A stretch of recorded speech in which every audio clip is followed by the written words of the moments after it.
What's going on? Thank you for tuning in to the 78th edition of the MMA Podcast. It is February 19th, 2014. We got tons to talk about this past Saturday, UFC Fight Night 36, Machida versus Mousasi. A lot of moving around in the middleweight division. Ronaldo Souza, Jacare defeating Francis Carmon, Lyoto Machida defeating Gegard Mousasi. Both of those via unanimous decisions. A ton to talk about. We got this guy Patrick Cummins stepping in to fight Daniel Cormier. Gilbert Melendez going to Bellator. We got this fighter pay stuff going on with Chris Lieben, Nate Corey, Dana White. UFC 170 coming up this Saturday. We're going to break down. Let's do it, cocksuckers.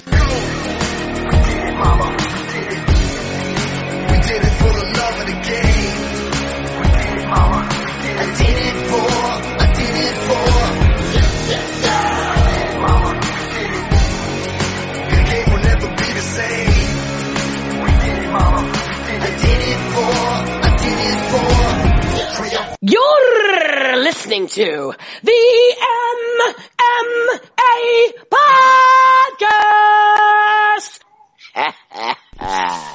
Hell yeah, Lenny Hart. It is the MMA Podcast. Thank you so much for tuning in. You are what keeps the wheels moving here at Studio 15 with the MMA Podcast.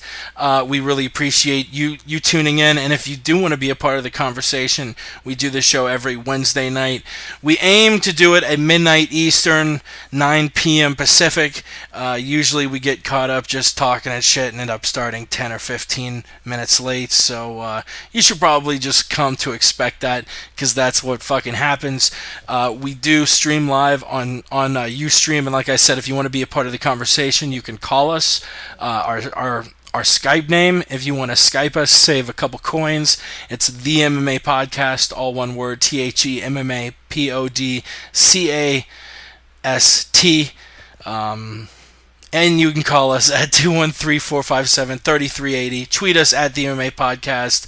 The reason I'm slurring my words a little bit, I broke my rib last night, people, so I have been self-medicating as much as possible. Gonna try and keep it as clean as I can tonight, but I am coming through. A little bit injured, but I'm pushing through because I'm a damn hockey player. And we are joined by two of my buddies here to break down some mixed martial arts. The first guy actually made his debut on the MMA Podcast last week, killed it, had a lot of hot, fresh takes on mixed martial arts. It's Dave from Guam. What the hell's going on? Where can we find you on Twitter? And how are you doing, buddy? Hey, what's happening, everybody? Thank you for tuning in to the MMA Podcast. This is Davey Boy. You can find me on Twitter. That's DAVEI_BOI.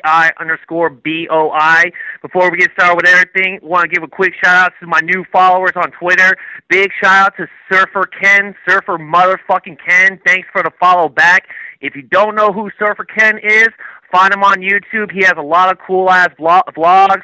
A lot of cool-ass MMA fails that he actually did himself. Funny as fucking shit. Shout out to the XFC. Thanks for the follow back. Andrew Faseri, thank you for the follow. Yost the Boss, thanks for the follow too. Javier Medrano, good looking out on the follow too as well. Chris Diaz 209, start the motherfucker what?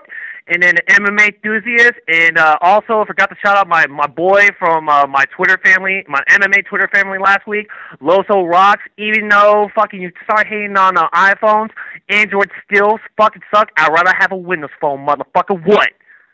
What up, Chris White 209? What?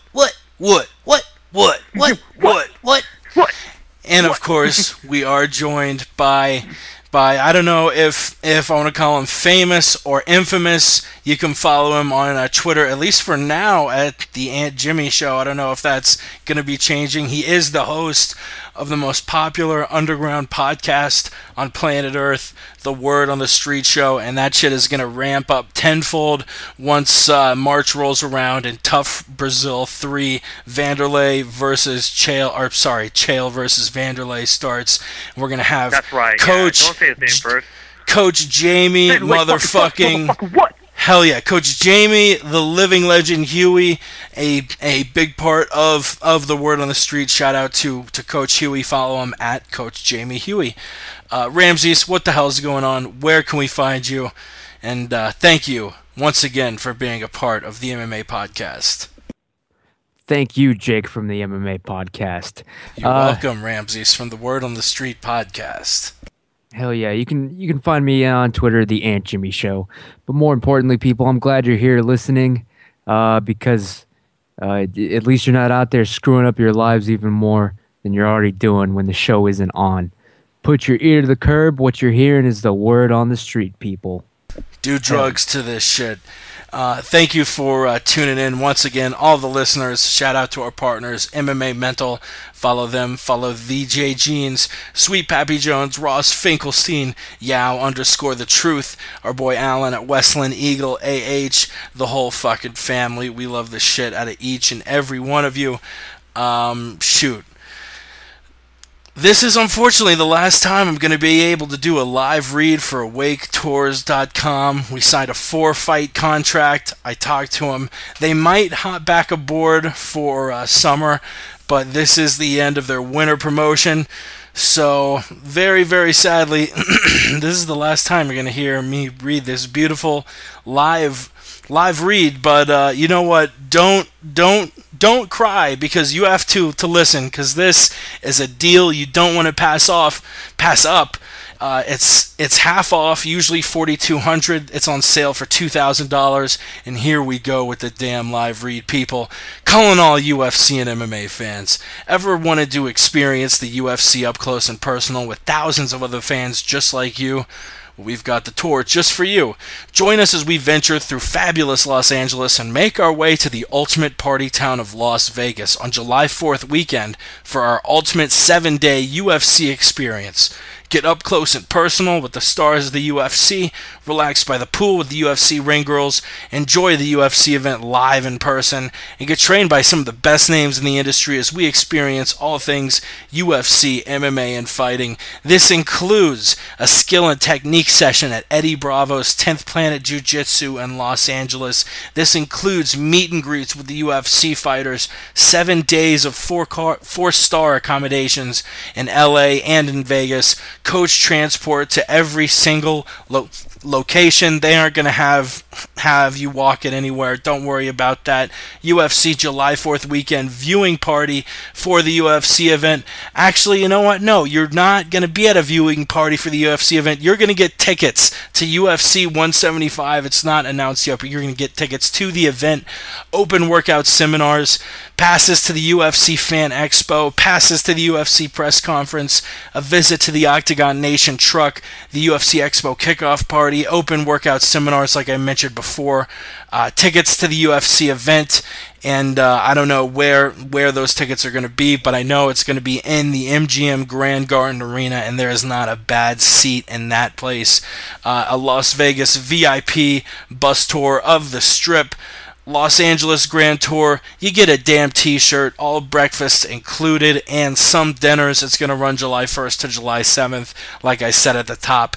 If you use the promo code MMA Podcast, just MMA Podcast, doesn't matter the capitalization, it's normally $4,200, but it's on sale for $2,000, and maybe if somebody uses the promo code MMA Podcast, they'll renew their contract with us and give me more money, which would be awesome. But if not, I'm not going to talk anything bad about them. They are a good company, and every time I talk to them, they've been very, very nice and polite and very good partners for the MMA Podcast, our first sponsor, and hopefully we see him again down the road. Ramses, Dave, you all ready to break down some goddamn MMA? Yeah, man. Hey, actually, before we even get started with that, I wanted to actually chime in on something that beforehand. Dude, how the hell did you get the fucking Pride lady to do your intro? We had Lenny Hart on, actually. We've not done a ton of interviews recently, just because I've been super busy moving around the country, finding jobs, this and that. But we've had a lot of people on. We had Misha Tate on, John Anik, Eddie Bravo. We had Lenny Hart on, and at the very end, I asked, "Hey, Lenny, would you maybe mind doing a call for the MMA podcast?" And it turned out she, wasn't in a crowded area, and she just belted it out. And we've used that as the damn opening for the show. Actually, one of the coolest things about that was I asked, what are some stories behind the scenes of Pride that no one's ever heard about? And she is like, just all of these guys, Anderson, Shogun, Big Nog, Crow Cop, they all were so nice. And I was like, really, what did you, see about Anderson? And she's like, oh, Anderson, he was the sweetest guy in Pride. Actually, once I saw him walking around, and his limbs were so long. I said, hey, your nickname should be the Spider. And he apparently ran with it. And how is Anderson doing now? And I was like, are you fucking kidding me? You just you nicknamed Anderson Silva the Spider, and you're asking me how Anderson's doing in the UFC? He's the greatest fucking fighter of all time. And she's like, oh, it couldn't happen. Yeah, it couldn't happen to a sweeter person. It was fucking wild. Yeah. But, yeah, that's cool, man. Because the other thing too, I was gonna say was because the reason why I'm bringing that up, because I remember I was thinking back, because there was a big debate back in the day, and this is on the underground forums of MMA. But I caught this on MMA Linker, and one of the things that they were talking about, who was the better announcer, Bruce Buffer or the Pride Lady, and I went with the Pride Lady actually, and no disrespect to Bruce Buffer. Bruce Buffer's fucking awesome and shit. But on the MMA forums, man, it was basically a split. Everyone was going for Bruce Buffer, everyone was going for Leanne Hart, the Pride Lady, But then next thing you know, I've noticed Joe Rogan actually did a YouTube clip, kind of promoting Bruce Buffer, and you get all these UFC fans dick riding Bruce Buffer now because Joe Rogan endorsed it and stuff like that, And the fucked up thing is Leanne Hart's fucking awesome. She's fucking her intros for fighters and shit, dude. My dick would go hard if she did that shit for me, especially announcing my name and shit, dude. I don't think she gets a lot of credit for what she's done for the MMA organization, especially in the Pride era. Dude, their theatrics were fucking awesome. Their intros for before the fights go about, dude. Her introducing people and shit. Come on, dude, you can't fucking beat that. Yeah, Buffer got the Buffer 360. I got it. But Pride Lady is fucking on point. I don't know if I can really compare Hart to Buffer. It would be the same as trying to match up Buffer and Rogan, because they kind of do different things. One calls the walkout. I would love so much to have the UFC hire Lenny Hart, so we get Lenny Hart calling out the fighters' names as they enter the arena, and then Bruce Buffer calling out, we are live. But I don't know, man. Yeah. But fucking. She's in the video game. It was badass. She's in. Yeah. UFC C3. Fuck yeah. But let's start breaking down some mixed martial arts this past Saturday. My bad, man. I wanted to just throw No. Fucking I love going on fucking random tangents, but I do want to steer back to UFC Fight Night 36, Machida versus Mousasi. We're going to talk about the decision epidemic later, because it's a wild stat how, this is the 262nd event the UFC has done. The first 260, none of them had 10 or more decisions, and now the last two, number 261 and 262, both have broken the record, tied for most decisions. Pretty fucking crazy. We're going to talk about that later. But before we break down the prelims and the main card fights and the two middleweight bouts, what did you guys think of the card as a whole? Was it worth watching, or was it a snooze fest? What did you think, Davey? I thought it was a good card and stuff. I mean, it wasn't the worst card per se. I've seen some bad cards actually. But this one actually, it lived up to its value, I think, and maybe more. There's a few knockouts, I think, in that show too. Jacare against Francis Carmont. You know, him winning by unanimous decision. I knew he was going to win, but I thought Francis Carmont was going to be tapping, honestly. And you know, and then you got the fight against Machida and Gegard. I knew it was going to be a chess match like that, but I didn't think that it would you know, go out like that. I thought Gegard would have engaged more, but you know, it is what it is for Gegard. He'll be back though. Definitely. Ramsey, so what did you think of the card as a whole? I'm not going to complain about it because it was a free card. Anytime there are free fights on TV, I'll take it. Especially in my case, I'm a single guy. I don't want to go out anymore. It was a free full day of fight. I mean, that shit dragged on, I got to say. But I had nothing else to do. I'm not gonna lie to you people. I got a bum knee. I'm sitting around. I don't even like going out if I can avoid it. I don't like people around me. I just can't do it anymore. So yeah, it was good to at least have some fights to watch while I'm just sitting around relaxing, trying to keep the dirt off of me from other humans. It was great, man. I'm not going to complain about a free card, and no one else should. That was really dark there for a second. Let's break down the fights though. I'm not gonna whine and say the fights were horrible, but at the same time, it definitely wasn't the best card ever. But like Dave and Ramsey both said, it was a free card. It was worth the value, and whether they're shitty fights or not, I would much rather have a card like UFC Fight Night 36 than no card at all. Let's start and just talk about the prelim, the UFC Fight Pass prelims. You can get UFC Fight Pass at UFC.tv. The prelims, there were 7 of them, and sort of like the prelims at the last event, UFC 169, that also had 10 decisions. All 7 of the prelim fights went to a decision. Zubara Tukov defeating Douglas Silva de Andrade via unanimous decision. Ildemar Alcantara over Albert Tumanov via split decision. Felipe Arantes over Maximo Blanca via unanimous decision. Yuri Alcantara versus Wilson Hayes via split decision. Francisco Tronaldo over Jesse Ronson via split decision. And the last 2, both lightweight matches, unanimous decisions. Joe Proctor and Rodrigo Dam defeating Cristiano Marcelo and Ivan Batman George, respectively. Did any of these fights stand out? Personally, I mean, even though Yuri won, he beat Wilson Hayes. It was a split decision. He put up more of a fight than I thought he would. I kind of thought Yuri was going to steamroll him. Other than that, I thought it was an impressive match. Proctor defeating Cristiano. Marcelo, I believe he was a slight underdog in that one, and we saw Rodrigo Dam, who Dave said he was a big fan of the last show, a alumni of that first season of Tough Brazil. Ramsey's UFC Fight Pass, you're always talking about how people got to get it. What did you think of the fights, and what did you think of the fight quality on UFC Fight Pass?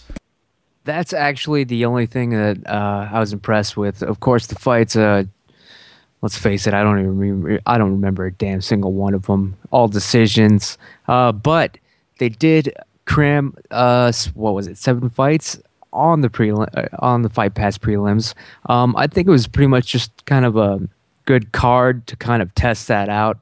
Of course, like, this is the first real lengthy Fight Pass fight card that we've seen. They put it together nicely. It was a lot better than the Facebook productions. If you notice, what I liked about these prelims were that they were kind of rushing the fighters out. They weren't even letting them walk out to music or anything by the end of it. They were just putting them out there one fight after another. That was awesome, especially given the fact that the fights themselves weren't exciting.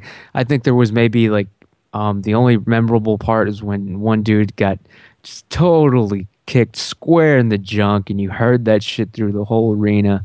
That's all I remember about it. But it was all right. Word, yeah. They, I don't remember which fighter it was, but he took a little too long during his walkout, and actually, like, the last few seconds as he was getting Vaseline rubbed on his face and walking into the cage, it was just really awkwardly silent. The pacing was much, much faster than obviously a televised Fox or Fox Sports 1 card. It was also faster than a Facebook or YouTube prelim. I think that's one of the things the UFC was aiming to do with the UFC Fight Pass, and I definitely like moving it along as far as the prelims go. You know, the main event and co-main event, I want a little build up for, but when we're talking about a, card that's third from the bottom, let's just fight, gentlemen. Davey, what did you think of these 7 fights? What stood out to you? Actually, unfortunately, I mean, I want the one fight, like I said on last week, that I wanted to watch was Ricardo Dam. Actually, unfortunately, though, being here in Guam, I was trying to subscribe to the UFC Fight Pass, stuff like that. We don't get that here in Guam for some fucking reason. Dana White, if you're fucking watching this, man, give me the UFC Fight Pass here in Guam. What the fuck, Dana? But unfortunately I couldn't watch any of the Fight Passes and stuff. So the only thing I was getting was basically just Twitter feeds from all my friends and whatnot in regards to what's going on, who won by decisions. But I mean, from everyone that I heard from through my Twitter friends and whatnot, about it, it was more the same from the last fight, the fight card, just decisions after decisions after decisions, So unfortunately, no UFC Fight Pass for me on that one. Dana, fucking give me Fight Pass here in Guam, man. What the fuck? Yeah, right. Dana, give him his goddamn Fight Pass in Guam. It's kind of crazy. 22 of the last 26 fights the UFC has put on have gone to decision. 14 out of the last 14, 100% of the preliminary fights on the last 2 cards, every single fight went to a decision. We got to fix this. Luckily, moving to the main card, those first 3 fights, we had 2 finishes in 3 fights. It was unbelievable. It was so exciting to see people finish fights. Charles Oliveira, actually, Andy the Little Axe Ogle held off Charles Oliveira for the first couple rounds. He had some very, very good sub defense holding off Oliveira, but he couldn't hold him off for the full 15 minutes. Charles Oliveira subbing him halfway into the third and final round via triangle choke. We had Nicholas Mousasi defeating Viscardi Andrade via unanimous decision, 29-28 across the board, and Eric Silva, in which was what I think it was the 4th biggest mismatch Vegas-wise in UFC history. Silva was minus 1,000. It's funny, Cormier's actually gonna bump him down to 5th next weekend because he's minus, I think, 1,200 or 1,150 or something. But Silva was a huge, huge favorite and went out there and proved Vegas correct, TKOing Takanori Sato within a minute of the first round. I'm going to wait to break down both of the middleweight fights. We're going to break those down one at a time. But of those 3 fights, Silva and Oliveira getting the two finishes, what did you think? Silva, I talked with a couple friends after the bout. It's, a lot of people think Silva is going to fight for the belt one day. A lot of people think there's no chance in hell. Charles Oliveira, his level of competition dropped down tremendously from fighting Cub Swanson and Frankie Edgar to fighting Andy Ogle. Does he deserve the right to get bumped back up to championship, opponents, or should he kind of work his way back up slowly because it took him nearly 13 minutes to submit Andy Ogle? What did you think of those 3 fights? Davey, I'll kick it over to you first. All right, Charles Oliveira, like I said before in the last podcast, I mean, he's young, he's a great prospect and stuff.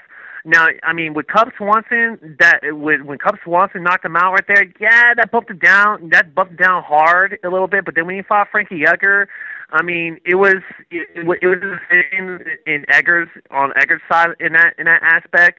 Does it help him to go up to the rankings or the top 10 stats? No, not right now. I mean, Andy Ogle is not to disrespect anything about Andy Ogle. He is a great fighter too himself. But when it comes to what he did, Charles Oliveira did against Cub Swanson or Frankie Edgar, and then he fights Andy Ogle and he gets into the third round. it doesn't move him, too high. It does move him, but not too high in a sense. So, if anything, I mean, Charles Oliveira, his next fight, he just needs to become more dominant, whether it be somebody coming brand new into the UFC, or if he does happen to fight somebody who's peaking up to the top 10, that'll bump him up. But until then, I mean, my eyes are still set on Charles Oliveira. He's gonna be a contender in my eyes. And then Eric Silva, like the thing that like I remember, with Eric Silva was when he did that little heel kick. That heel kick when when that Japanese fighter, had his leg and stuff. So, but him getting a knockout, I mean, yeah, Vegas, was correct on the stats and whatnot, and Eric Silva, he's going to be dominant. He's going to start destroying people and stuff like that. So, I was satisfied with both the wins though overall. Yes, Silva trying to show the world that his previous fight, the knockout loss to Dong Young Kim, was a fluke. I'm very interested to see what will happen once Silva steps in the ring against a game wrestler. I mean, it was a hell of a fight when he fought John Fitch. I believe it won Fight of the Night honors. Ramsey, Silva, Mousasi, and Oliveira all winning in the main card. What did you think of the fights?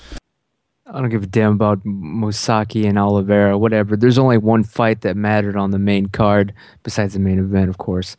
And that was Eric Silva versus Sato. All right, I was pulling for Sato. And guess what, people? He won the fight. Eric Silva should have been disqualified. That heel kick, that crazy heel kick, like the river dance, the billy goat kick, whatever you want to call it. The first one was illegal. Sato was grounded. Sato was going for that single. He was going to end Eric Silva's young career. It was all over. He was going to get that takedown, all right? He didn't give up a takedown until he was going to switch tactics there at the end, but it was an early stoppage. Sato was robbed. Watch it again. Watch it in slow motion. Sato is grounded when Eric kicks him in the face with that. I mean, just rewind it in your mind right now. That heel kick, whatever the hell that leaping bullshit was. Sato was grounded on his knees. It was an illegal kick. He won the fight by disqualification. Horrible refereeing job by Steve Peterson Yamasaki. Word on the street. Word on the goddamn street. We will move on to the co-main event. And quickly, I wanted to touch. I forgot I wanted to at the point after what you were talking about, Charles Oliveira. Certain guys who are older guys and they're making their way up the ranks, if you're like 35 or 36 and you're looking unstoppable, I definitely want to kind of push you along so you can get a title shot, while you're still in your prime. Charles Oliveira turned 24 late last year. He's in no rush. He is a really young fighter, and he'll probably be a well-known name in the UFC for the next 10 or 15 years maybe. I mean, the dude has got some skills. He is a hell of a grappler. He can throw kicks like a motherfucker, and if he shores up certain aspects of his game, he'll be floating around the top 10 for, like I said, the next 8 or 9 years for sure.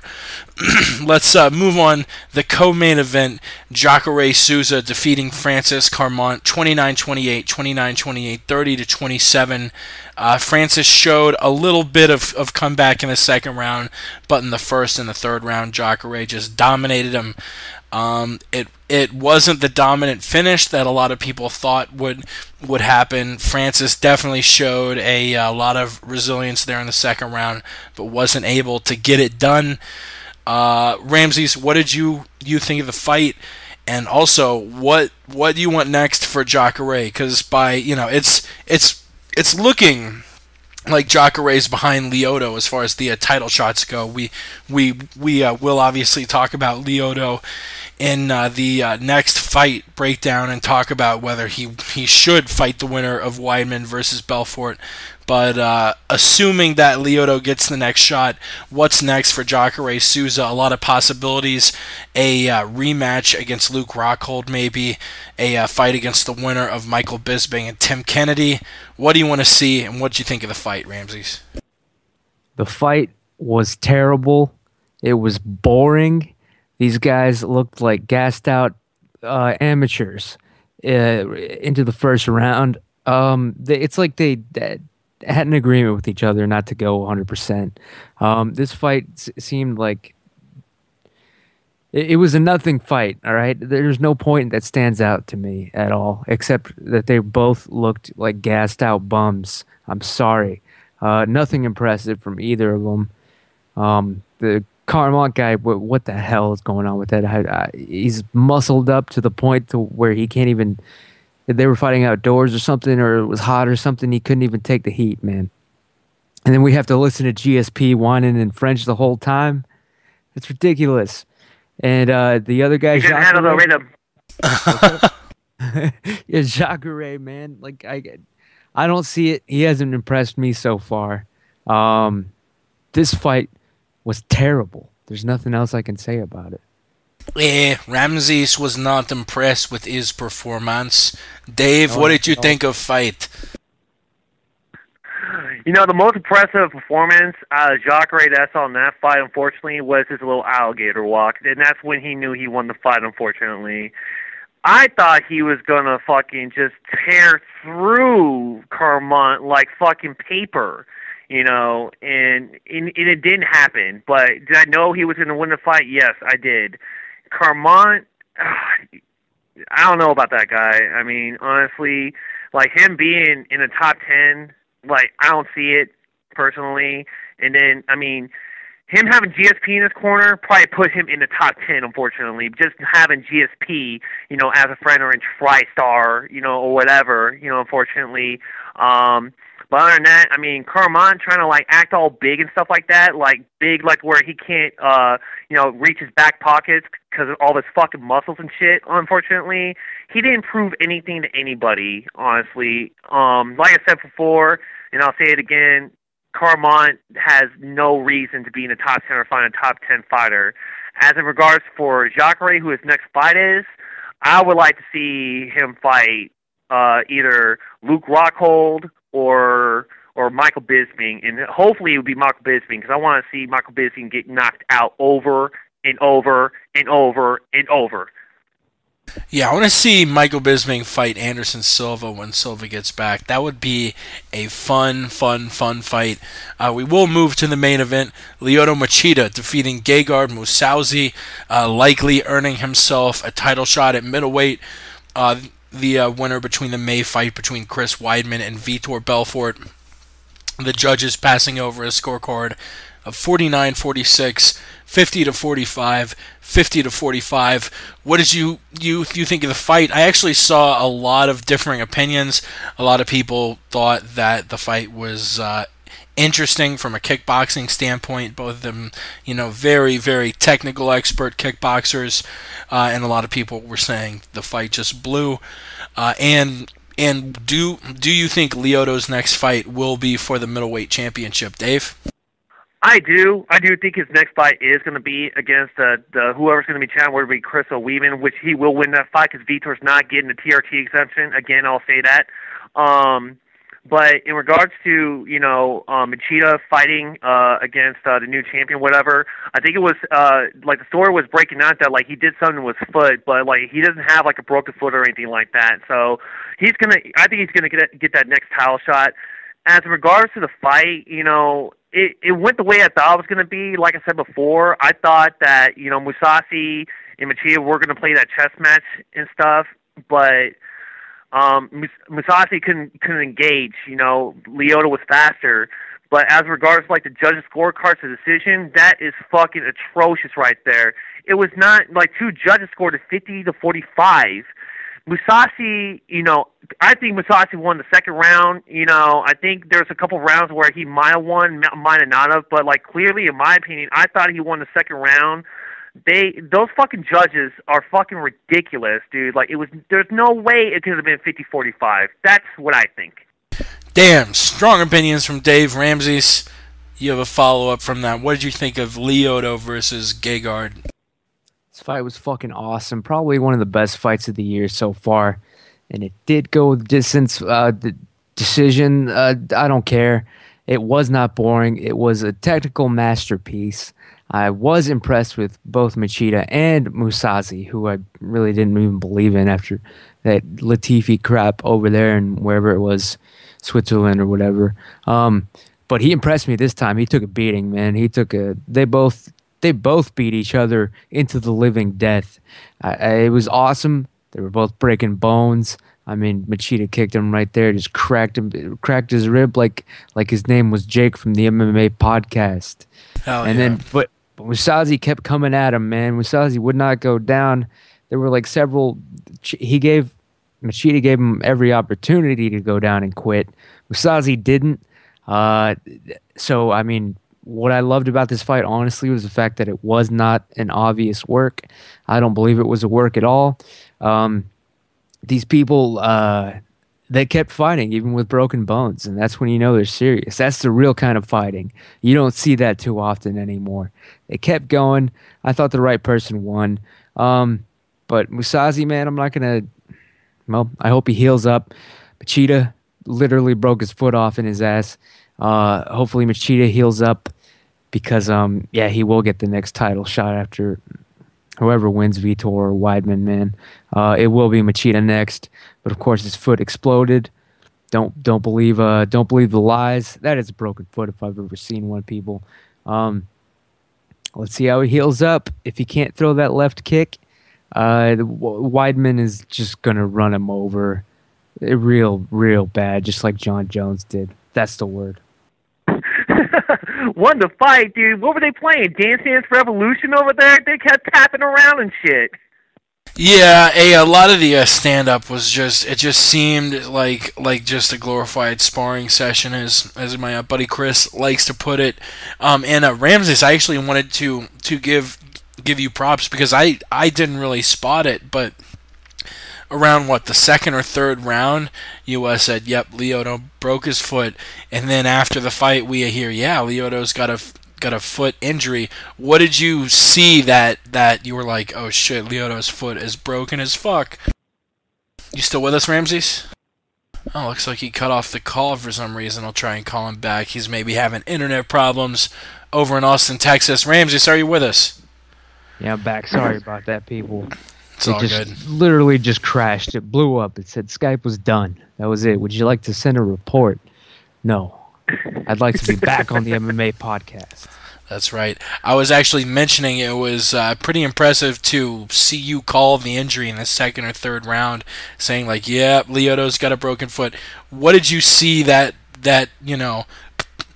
pointed out? Hey, this dude's rocking a bum wheel, cocksucker.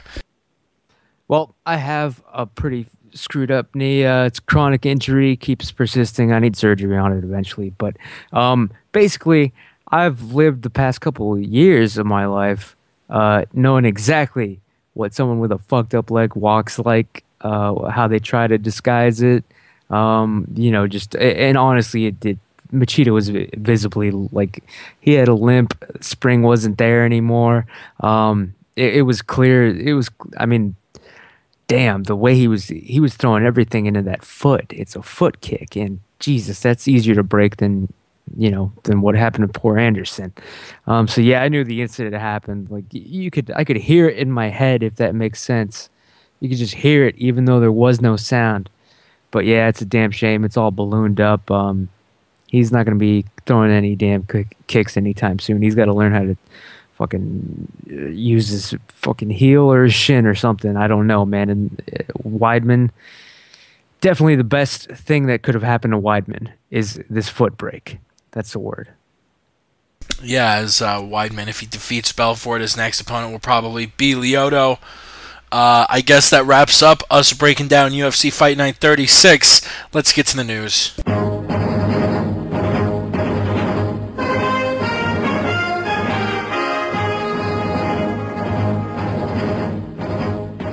Hell yeah, feeling like Tom Brokaw and shit, high as fuck. The first thing I wanted to touch on kind of relates to the card we were just talking about. This decision epidemic. UFC 169 breaks a record. Most decisions ever, 10 decisions. The next card ties it. 10 decisions, 10 out of 12. 22 of the last 26 fights in the UFC have gone to a decision.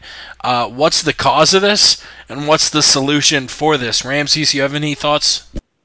Yeah, this is just as I feared. Of course, the word was coming down on the street that they were getting rid of the knockout and sub bonuses. So as I feared, there's no incentive anymore for the fighters to go after it. Now it's all about getting the W. I mean, nobody's going to be like, oh, I'm going to have the best fight of the night guaranteed. Performance of the night, that's very broad. Fighters don't understand it. So what they probably do think is one of two things. Either they're not going to get it or they're going to have to go for it, but it's going to have to be some sort of work, some sort of agreed upon 3-round fake war. I mean, unless you have that much dominance to where you can carry your opponent, the only way you're going to get that performance of the night is if it's a work, is what these people seem to be thinking. The fight was a work, people. And okay, so that's a little conspiracy talk for you, but all right, the fact of the matter is people were not hungry for that bonus. No knockout bonus, no sub bonus. There was no incentive to go after it when you can just play it safe and win your fight. So I guess we're seeing the start of that. I try to warn you guys about this, but this is what happens when you try to domesticate cage fighting, people. All right? People, the fans are ruining their own sport, and it's sad to see. Damn, Davey, what are your thoughts on this decision epidemic? Yeah, there is some type of epidemic on there. Honestly, I think there is a conspiracy in that one there, Jake, and I'm going to explain it to you right now. I think all these UFC fighters right now are on strike right now because, not getting the right fighter pay or anything like that. So they're going into these fights just not performing and stuff like that in order to go on strike, actually. So all they're doing in the cage is basically just dry humping each other. So whatever reason it is, Dana White, UFC, you guys need to get on top of this, okay? You guys need to start paying your fighters a lot more, okay? Because they really care, all right? They really care about showing a good fight, But if you're not paying them as much, this is what's happening right now. You guys need to fix this. Fuck yeah. Shit. We have a ton of topics to talk about tonight. So the next two topics, we're going to do rapid fire. Try and keep your response 30 seconds or so. The first thing I want to talk about, a rumored grappling match on Twitter, a Brazilian Jiu-Jitsu match, maybe at the UFC Expo, between lightweight Joe Lauzon and light heavyweight champion John Jones, but the catch would be John Jones would have his hands duct taped shut or taped shut, closed somehow. In this theoretical matchup, Lauzon, a Brazilian Jiu-Jitsu expert, versus John Jones, who can't use his hands. Who you got, Davey? John Jones' hands taped closed? They need to tie Joe Lauzon's hands behind his back. You see what he did against Nick the Tooth? Yeah. Are you serious? He rolled through Nick the Tooth. Joe Lauzon is the most dangerous submission artist in the game. They retired the submission not because he kept subbing people. Come on, guys. I mean, really think about this. Joe Lauzon needs to have his hands taped behind his back. And actually, he needs to be, walking on one leg, too, when he goes up against John Jones. Think about it. He's the UFC champion. We don't want him to get hurt or anything like that. Fuck yeah, I think sort of along the same lines, Lauzon will be the all-time submission of the night champion now that they don't give that out anymore. Ramses, Jones, Lauzon, Jones with his hands taped closed. Who you got? Yeah, I like how because of John Jones's history, they have to stipulate that it's going to be with his hands taped behind his back. You know how bad they wanted to just say handcuffed. But of course they couldn't go with that. Not only because he's black also. But they were going to say that so bad. No, I hope this... I'm not a big fan of either gentleman. So I hope this play fight does happen. I hope they show it on the Fight Pass or MMA Fighting or something. I just want to see both of these idiots run at each other, hit their heads against each other, clunk, and pass out, knocked out, dual knockout in their stupid little play money match. This is ridiculous. They should have just done it instead of even talk about it. Just as a random one-off. Maybe they're both smoking. I don't know. This is one of those things you do and don't plan. But I'd take the 5 minutes to watch it on YouTube. Fuck yeah. And the next topic, Vitor Belfort saying that his opponent in the upcoming May middleweight championship, Chris Weidman should be tested as much as he's being tested.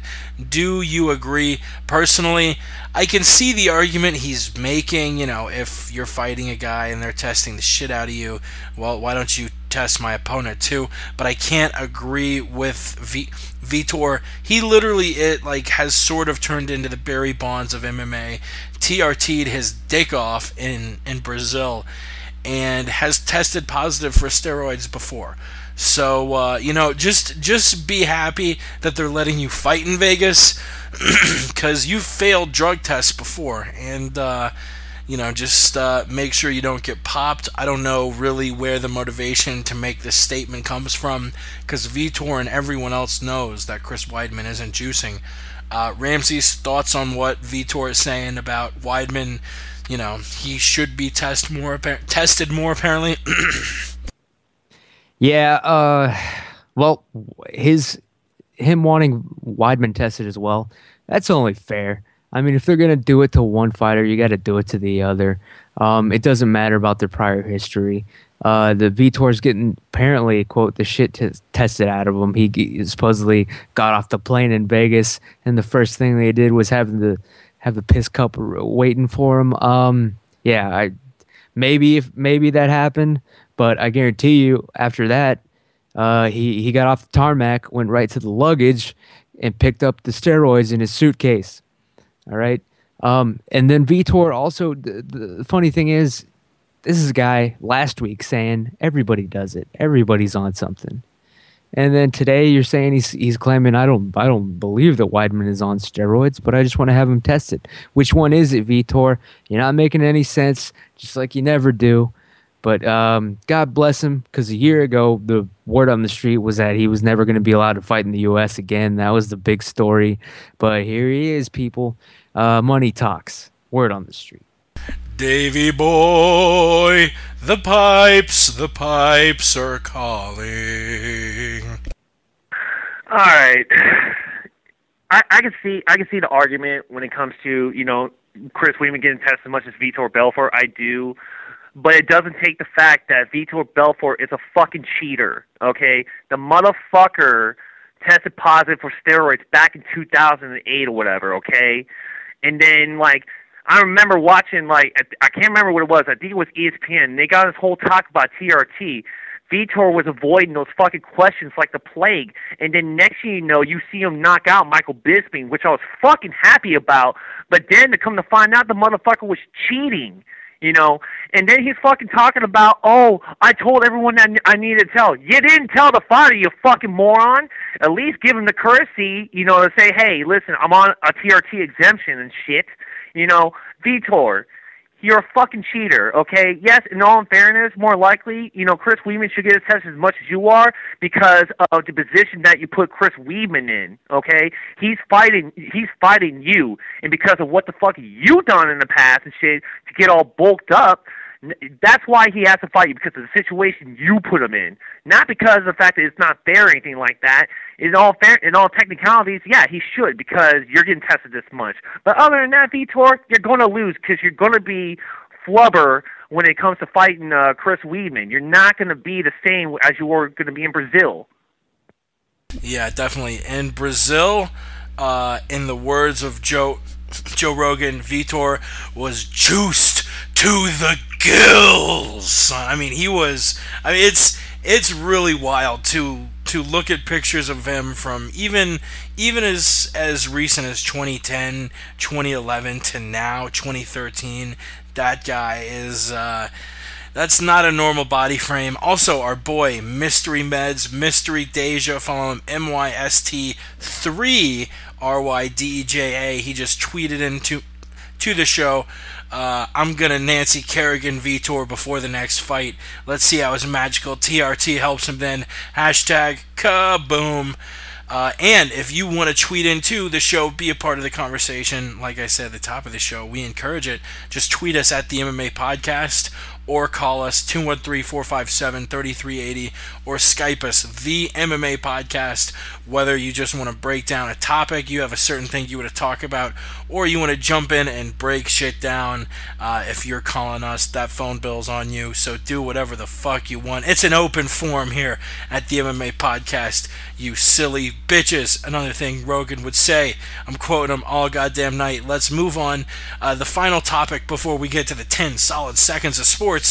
Gilbert Melendez, it was news that pissed a lot of people off, made a lot of UFC fans kind of unhappy. Gilbert Melendez, one of the top guys vying for that UFC lightweight championship, signed by Bellator. The UFC does have a chance to match the offer. A lot of people, the MMA media people on Twitter are saying that the UFC is probably not going to match it. Gilbert Melendez's next fight will probably be in Bellator. I can't blame Gilbert because, I mean, shit, getting paid probably $150,000, $250,000 a fight to crush cans a few times a year, that's a sweet-ass deal.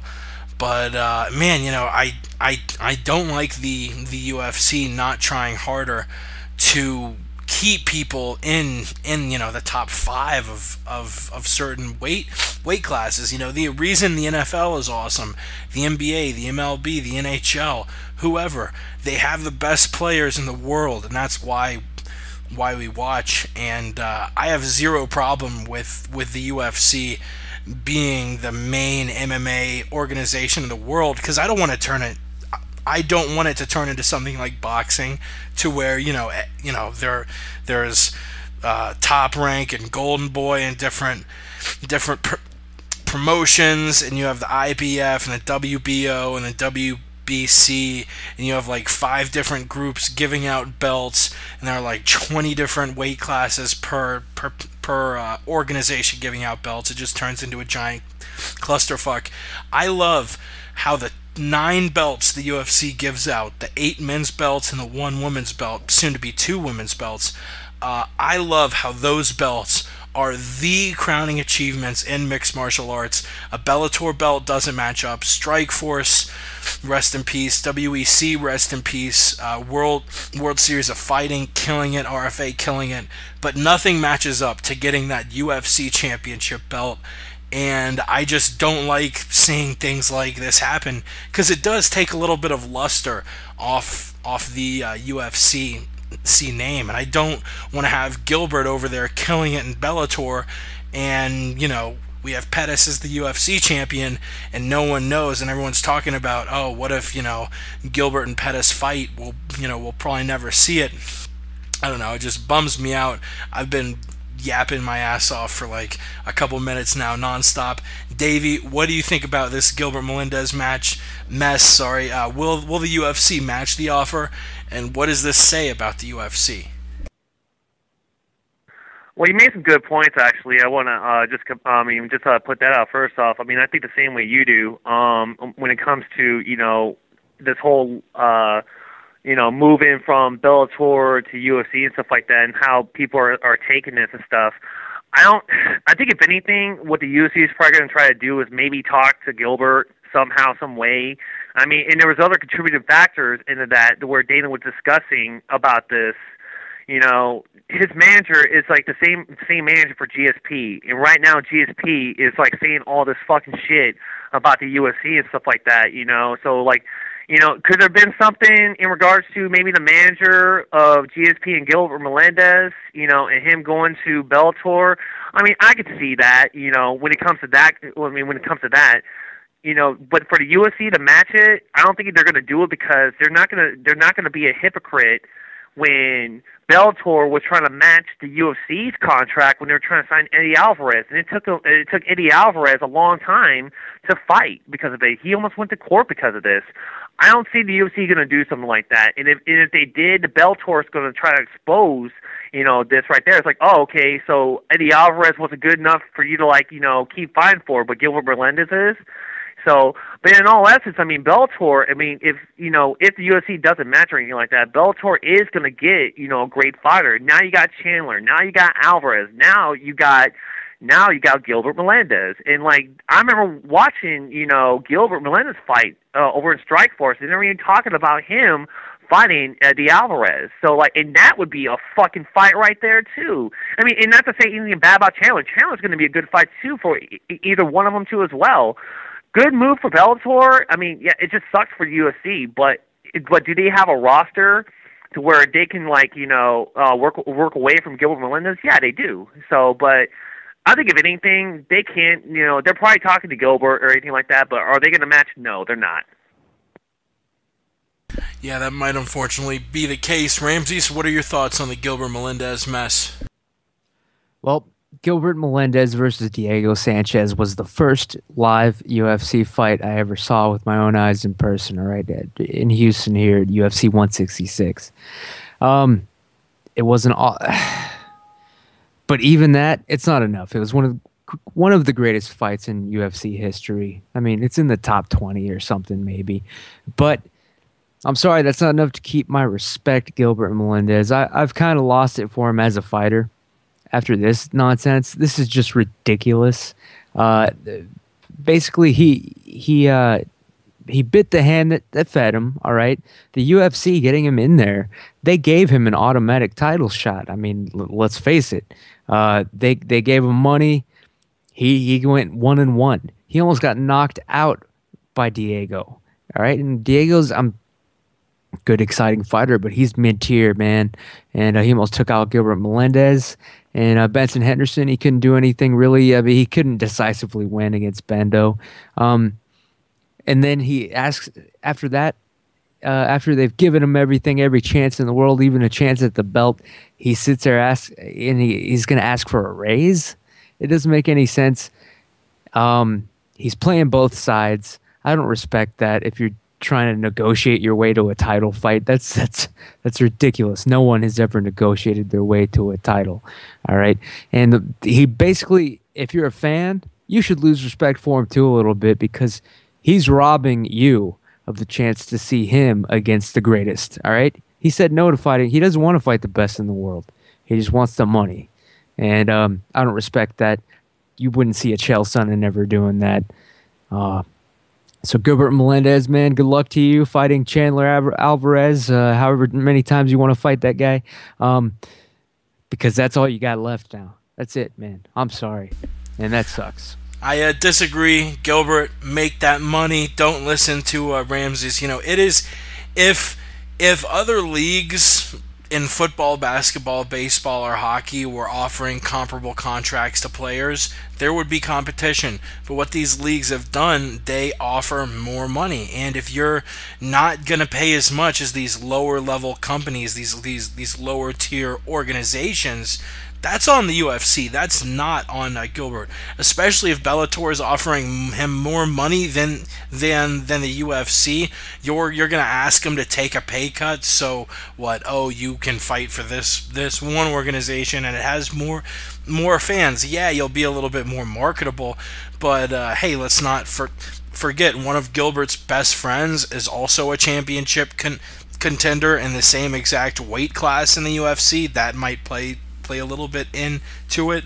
And Nate Diaz, I don't know. I can't blame Gilbert at all. But Ramses, I see where you're coming from, and as a UFC fan, I share the disappointment in that. Damn, I want to see Gilbert fight for UFC championship. He came really close when he fought Bendo the first time on 420. Don't ask me why I remember that, but yeah, I mean, he is an impressive fighter.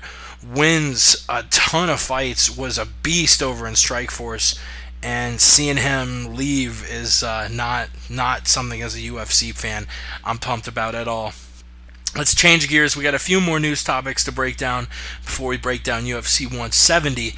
But as always, we got our 10 solid seconds of sports where we break down all sports, not MMA, but keep it to a nice standard 10-second format. Let's do it. We enter the final week of the Winter Olympics in Sochi, Russia, as the United States men's and women's hockey teams aim for gold. The NBA All-Star Game took place and it sucked. We inch closer to March Madness as Syracuse, Florida, and Wichita State topped the rankings. Barcelona defeats Man City in Champions League play. All right, that was the 10 solid seconds of sports. Let's shift gears and get back into the news. There was a little bit of craziness going down this week as far as fighter pay went, and it all stemmed from Chris Lieben.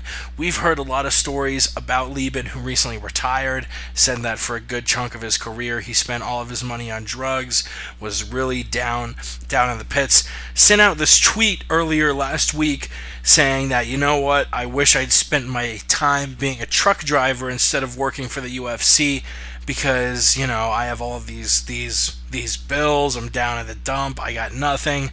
Apparently Dana White and the UFC did reach out to Lieben and make sure everything was cool, but then Nate Corey, who it's you know, really I don't know what side of the coin to fall on, because we had Corey on our show. It was an awesome interview. We talked to him for like 90 minutes, and he's one of the cooler guys I've talked to. And if, you know, I feel like if I meet Nate, we're kind of buddies, because we went back and forth and chatted for 90 minutes. It was a great interview. It's on the iTunes and the YouTube archives if you want to check it out. Talked about everything from his career to fighting for the UFC middleweight championship, being in the tough house, and a crazy story about his family is Jehovah's Witnesses, and he's sort of excommunicated from everyone he grew up with because he broke away and he's not a Jehovah's Witness. And according to Jehovah's Witnesses, if they break away, you gotta just not talk to them. And Nate's like, yeah, every few years I'll talk to him, but pretty much I'm not in contact with anybody I knew before I was 13, which is fucking wild. But Nate has that one side of him. Personally, I'm not going to talk any shit about him because I've talked to him and he seems like an awesome guy. But we've heard a lot of things. He and a friend of the show, front row Brian, who actually got a little bit of time to hang out with in Las Vegas. We almost fought a guy. Long story, but FRB is the real deal. Anyone thinking FRB is full of shit, whether it's his attitude or the news he reports on, front row Brian's never fronting, no pun intended, but he is the real fucking deal, and he's had some negative things to say about Nate Corey. We had Mike Straka on, asked him about Nate, and he was sort of shaky. He didn't say anything negative about Nate, but he gave that sort of answer like, Nate's Nate. Which, if anyone, like Ramses, if I asked anyone you knew really closely, hey, what is Ramses like day to day? And they go, Ramses is Ramses. That pretty much means you're a fucking cocksucker. So, sorry? I was just agreeing. Yeah, so, I mean, I like Nate personally, but we've heard a lot of things. Nate Corey stepping up, saying that fighter pay is not as good as it should be. The UFC sort of firing back. Actually, the first person I'm gonna pass it off to is our boy Davey Boy, because we talked before the show. He's all fired up about this topic. So, Davey Boy, let us know what's on your mind with all this fighter pay talk. All right. All right, look. Okay, I read the article on MMA Underground, about, this whole issue with Nate Corey and stuff. Like, what I read actually was, technically, it was actually more about the sponsorships, that he had issues with and stuff, And, like, the honestly, new UFC as fight uniforms you're talking about, how people won't be rocking their own sponsors? No. Like, he was talking about, like, if he had, like, a sponsor and they were going to pay him, like, $50,000, stuff like that, they had to pay, like, the UFC, more money. Or if they didn't like, the sponsorship, like, they don't have to, they can't, like, he can't wear it on his shorts or anything like that, or on a shirt. How it came about was like, hey, they weren't paying me enough or something like that, but like they said I could sponsor anybody. But then, like they said, like they have to be authorized by me, and then like they have to pay us certain money, being the UFC and stuff. I'm not gonna lie. I mean, as an MMA fan, I understand. I mean, it's a you're going in and you want to put on a good show and stuff like that, and support the sponsors that you want to sponsor, want to expose, on TV and stuff like that. But then I realized, like, I don't know why I was mad about it, because like at the end of the day, it's a fucking business. It's a business, and sometimes I don't like to do it, but I understand that, like, business is business. Here's the problem I have with this. Was this ever brought to Dana White's attention? If not, why are you complaining after 3 years? In 3 years after you retired from the UFC, and if you did, then what did you do to promote yourself to, like, be that fighter to get more sponsors to sponsor you, or maybe having the sponsors pay you more to, fight or to have their stuff shown in the UFC? It's just, I mean, think about it this way. I mean, there are similar fighters that came up the same way that Nate Corey did, the same exact way. And you know what they did? They busted their asses. They fucking hyped up themselves and stuff like that. And I'll give you one example. Chael fucking Sonnen. He started the same way as Nate Corey did. They came from the same camp, And let's be honest, like any UFC fan, let's be honest about this, okay? Did you know who Chael Sonnen was before during the early years of the UFC? And did you even know who Chael Sonnen was during the WEC? No, you fucking didn't. Like, be realistic. You didn't know who Chael Sonnen was back then, because what Chael Sonnen was doing was hyping himself up to fight Anderson Silva, and he fucking did a good job at that one. He hyped himself up, talked all this trash about Anderson Silva, and put on a good show. And let's be more real about this. I know everyone thought Chael Sonnen was going to get his dick kicked in when he fought him, and he almost won.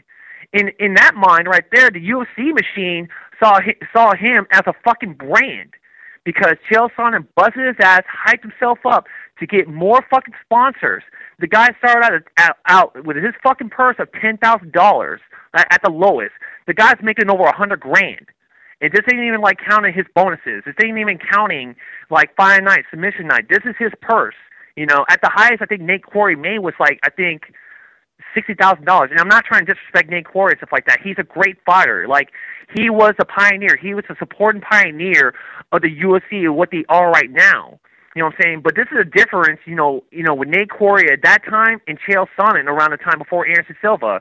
The difference is between them two, I bet Nate Corey had Dana White's phone number. Why the hell did you not call him and just talk to him? Why put this on a forum of all places? I mean, you didn't even get interviewed by anybody. You put this on a forum. I mean, that's my take on it. And like, and other things too as well. It's like we're putting like I talked to Jake about this. We put like a lot of hate on. There's a lot of hate on the UFC when it comes to fighter pay. Chris Lee even talking out, Nate Corey talking out, GSP talking out. What about the good things the UFC has been doing? Like, do we not remember like what he did for Shogun Rua back in the day when he fought Lyoto Machida? Like, because Mauricio got robbed in that first fight. He did. You know what Dana White did? He gave him his show money. He gave him his win money. He even got the bonus. And what Dana did, he didn't even tax it. He told his accountant, take the taxes off. He walked to Mauricio's locker room, gave him the check, and told, like, hey, this is the full pay right here because you got robbed and you gave him a good fight. That's what Dana wants. Dana wants you to put on a good fight. But the other thing, too, is you got to market yourself.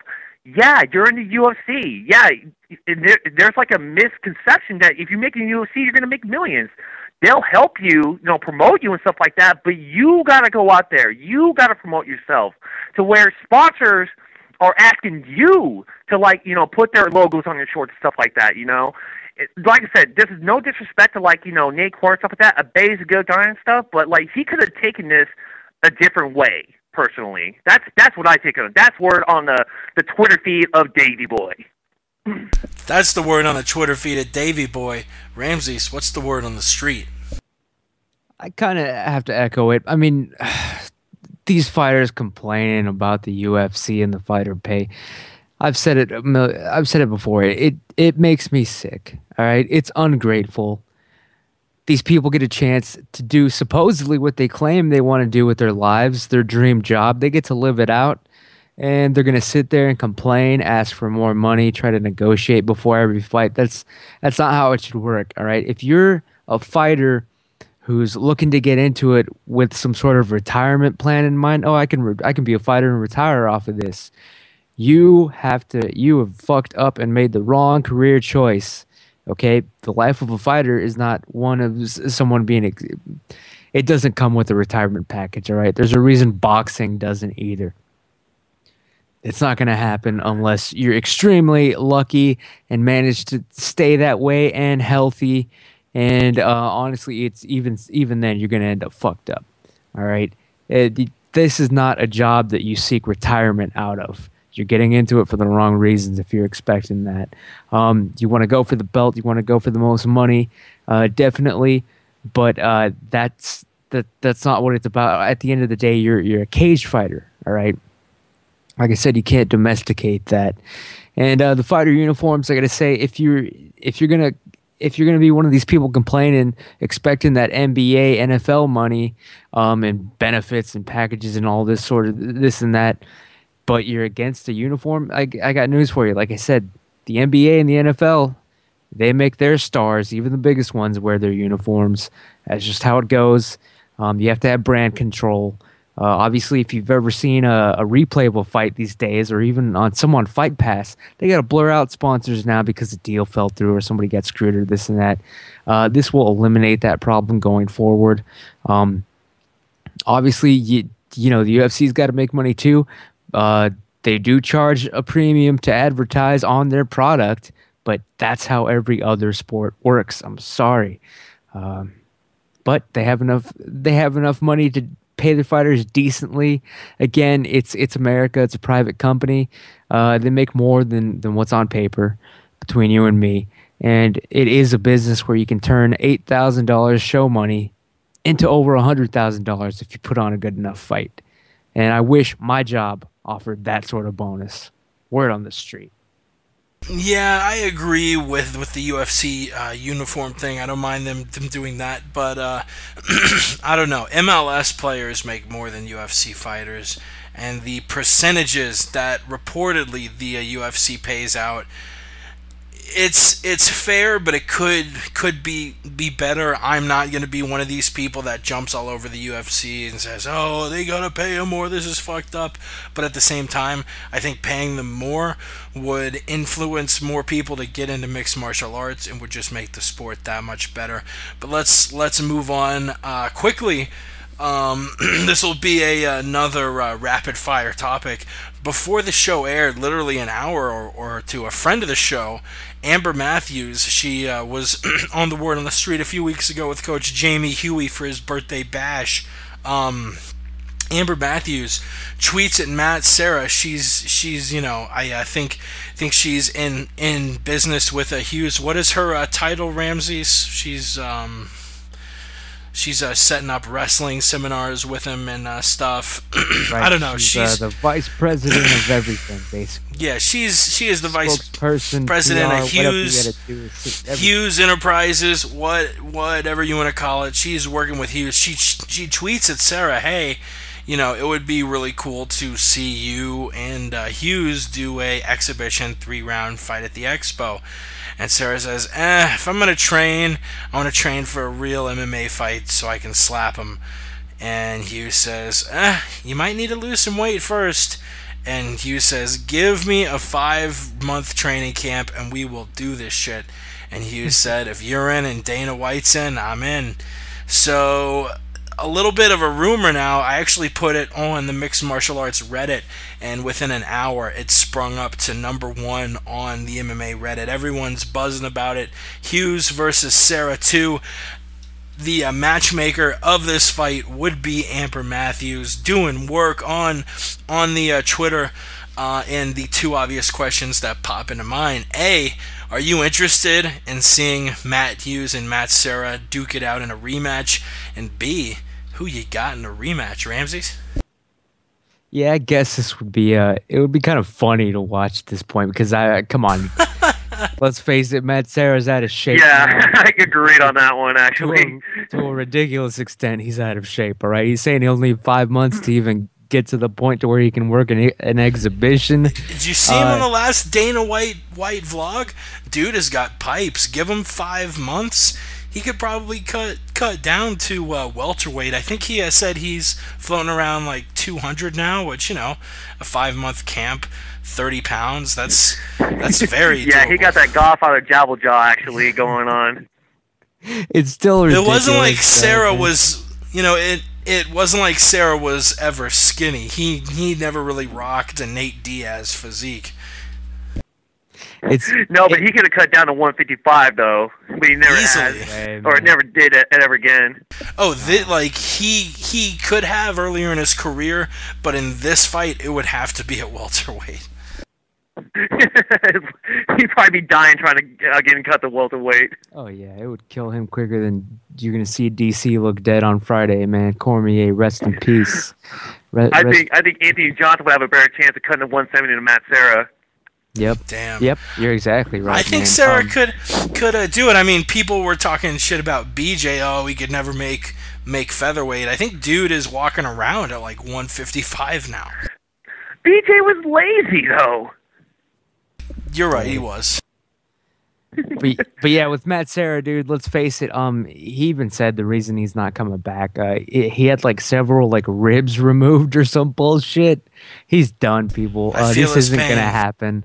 None of these guys are gonna come back seriously. I mean, yeah, it would have to be an exhibition for the fans. It would be a complete joke of a work. But I mean, I wish we lived in that sort of world to where these two guys could shape up, slim down, fight again. But honestly, I'm pretty sure I remember Matt Serra saying he had a few ribs removed or something like that. And that you're not going to wrestle somebody like that anymore. It's over. Not happening. Dave? Thumbs down on that one, too. I agree 100% with the word on the street over there on that one. I mean, even if it did happen and stuff like that, instead of like the UFC having steps to like go up into the cage, they'll have like the handicapped walkers going up to the stage. Yep. I mean, it's not saying anything bad. It's not saying anything bad about Matt Serra or Matt Hughes. They're both, you know, welterweight champions at their prime and stuff like that. It was a fucking shocker seeing Matt Serra knock out GSP. I was ecstatic when I saw that shit. Matt Serra, you know, him as a fighter, he's a respectable fighter. I thought he was a dick, honestly, like how Matt Serra says it, he's a dick. You know, when it comes to like, you know, talking trash or like some of the comments that he would make and stuff to the fighters, like GSP and Matt Serra during like the Ultimate Fighter house and stuff like that. You know, I mean, he is a great fighter and stuff like that. Matt Hughes does have standards, but them fighting and whatnot, I don't know. I mean, I would watch it, but it would have to be on like, you know, it would have to be on like a Fight Night telecast actually, instead of a pay-per-view. I would love to see it. I'm totally in a different court as y'all. They aren't that old. I mean, Randy fought Lyoto Machida when he was, 47, 48? I'm looking now. Matt Serra is 39. Matt Hughes is 40. Yeah, they're a little bit older, but they're by no means past the age where you are able to fight. And if you give both of them 5 months, you know, this wouldn't be a thing where it's like, oh yeah, both of you all fight in a couple months. It's going to be like that movie Grudge match with Sylvester Stallone and Robert De Niro. You know, I was just about to say that too. I was just about to say that actually. And, you know, I mean, if you give them 5 months, both of them can get back into fighting shape, and both of them are in that spot where I don't know if either have you know, officially retired. Both of them are, yeah, you know, I'm not fighting. If I get something good, I'll do it. I would love to see it, and I got Matt Serra in the rematch. Because, you know, the guy who lost the first time around is always going to be a little bit more amped up. Obviously, at UFC 98, Matt Hughes defeated Matt Serra via unanimous decision, 29-28 across the board. Yeah, I think I would need to go with Serra the second time around. In the rematch, he would be fighting out of his own camp, Serra Longo. But let's move on. The last two topics before we break down UFC 170. It was President's Day on Monday. A lot of people had work off. And in honor of President's Day, your MMA Mount Rushmore. Who makes it on the mountain? Obviously, Mount Rushmore has 4 of the greatest Americans ever. Blah blah blah. You have 4 spots to put your 4 main people in mixed martial arts. I've heard a lot of talk whether Art Davies should be up there, Dana White, Hoist Gracie, people who really helped found the UFC. Hickson, who was a part of really key historical Vale Tudo matches in Japan. Me personally, my MMA Mount Rushmore is going to be a modern MMA Mount Rushmore. As much as I want to honor the guys of the 90s and early 2000s, I'm talking about today. And the first 2 I think are locks. I think they're probably going to be people who are on 99% of MMA fans' Mount Rushmores, and that's Fedor and Anderson Silva, 2 of the greatest fighters ever. You definitely got to put them up there on the mountain. As much as I hate to do it, that 3rd spot, I got to give it to George St. Pierre, because the run he put forth at welterweight was incredible.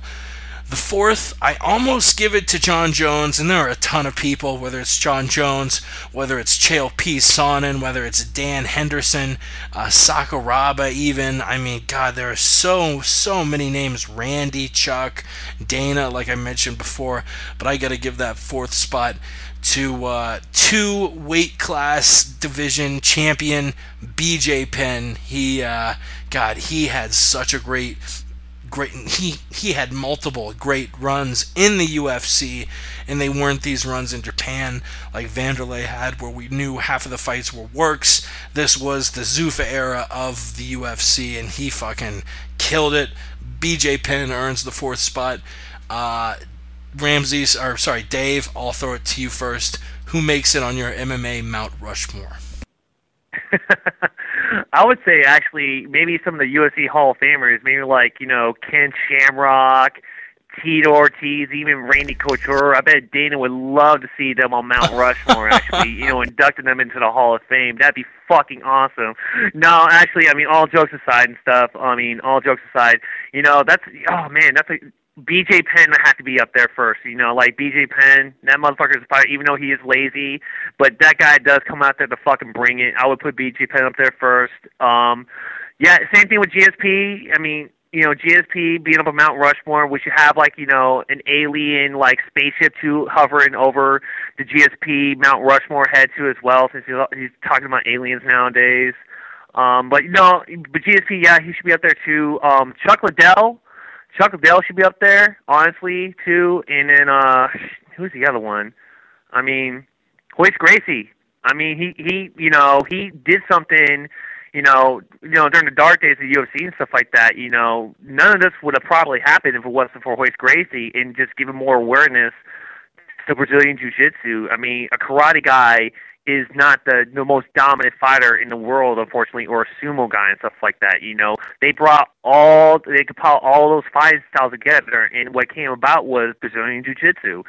So Hoist Gracie should be up there too as well. So, yep, that's what I think. Yeah, lately, whenever I think of GSP, this famous movie scene always pops into my head.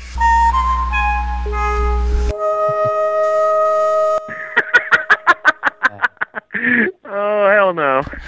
GSP waiting on that damn spaceship. Ramses, what are your thoughts on your MMA Mount Rushmore? And have you ever had any close encounters of the third kind? I'm sure most people listening probably haven't seen that movie and are like, what the fuck are they playing right now? It's an alien movie, cocksuckers.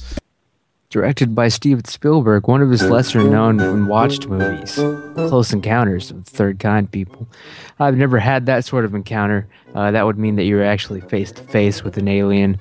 But I have seen mysterious lights, as we all have, unexplained lights. I don't think I've ever lost time or anything like that. I've never been abducted. That'd be fucked up. I don't believe in that.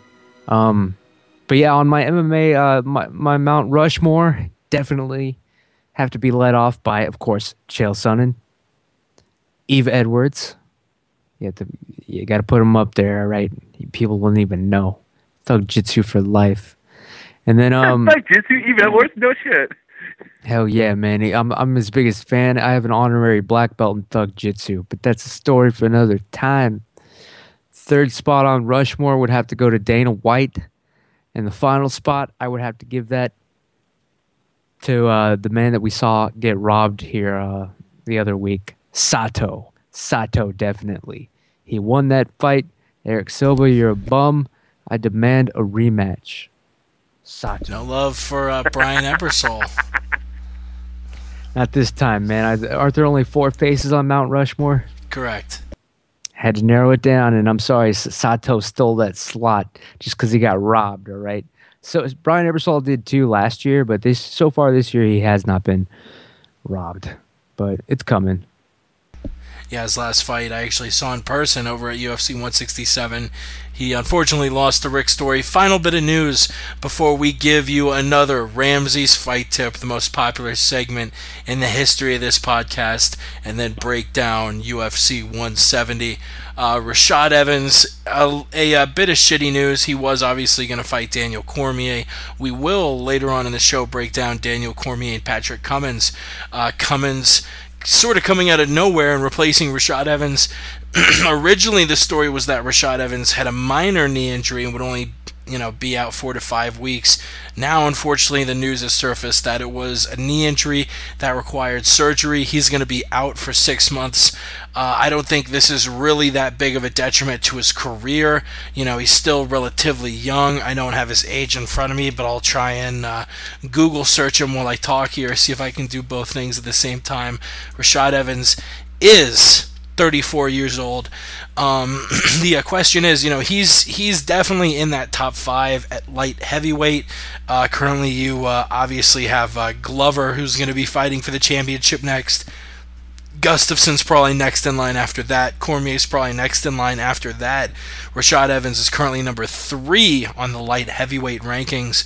What do you think about the injury, and more importantly, just looking at things long term?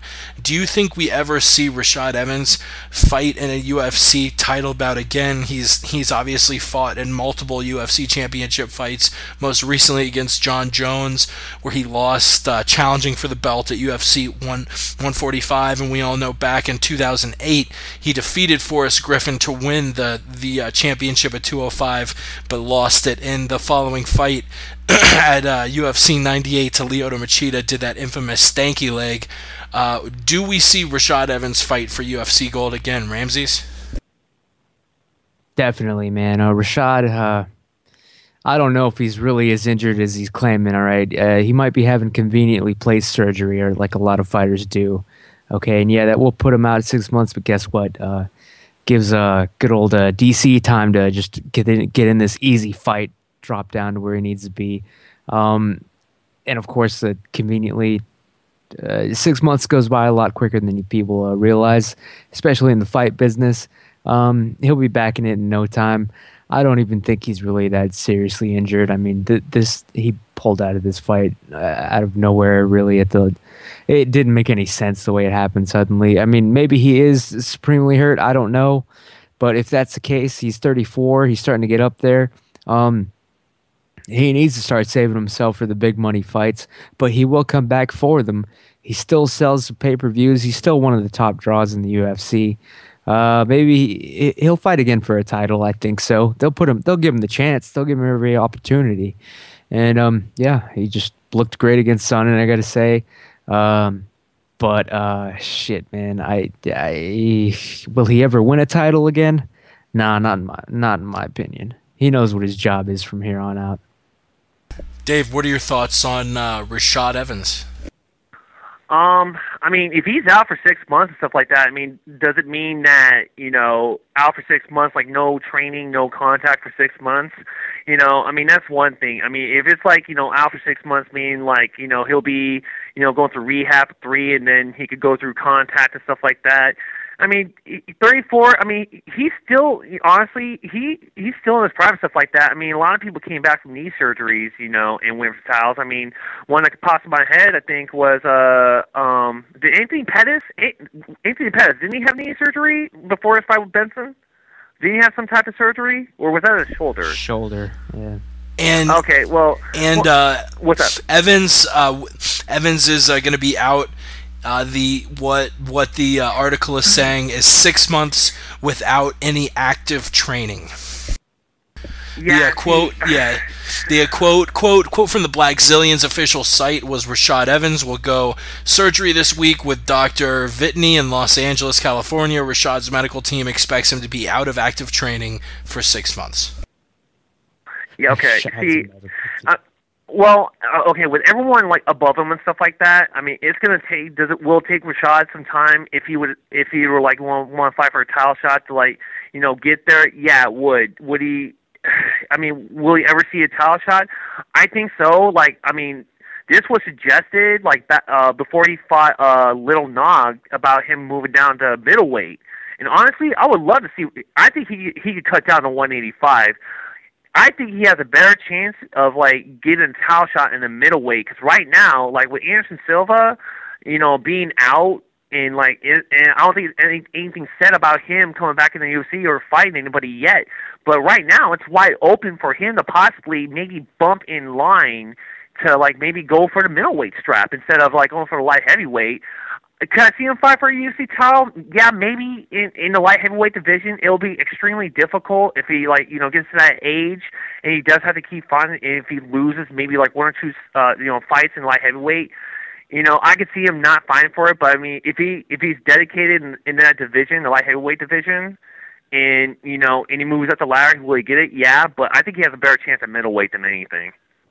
I would love to see Rashad Evans drop to 185. I think he would be just as successful, if not more successful, than Lyoto Machida. Really quickly, before we break down UFC 170 and get to the Ramses fight tip, Ramses, I have a quick question for you. What's up, man? Hit me with it. All right. Hit me. All right.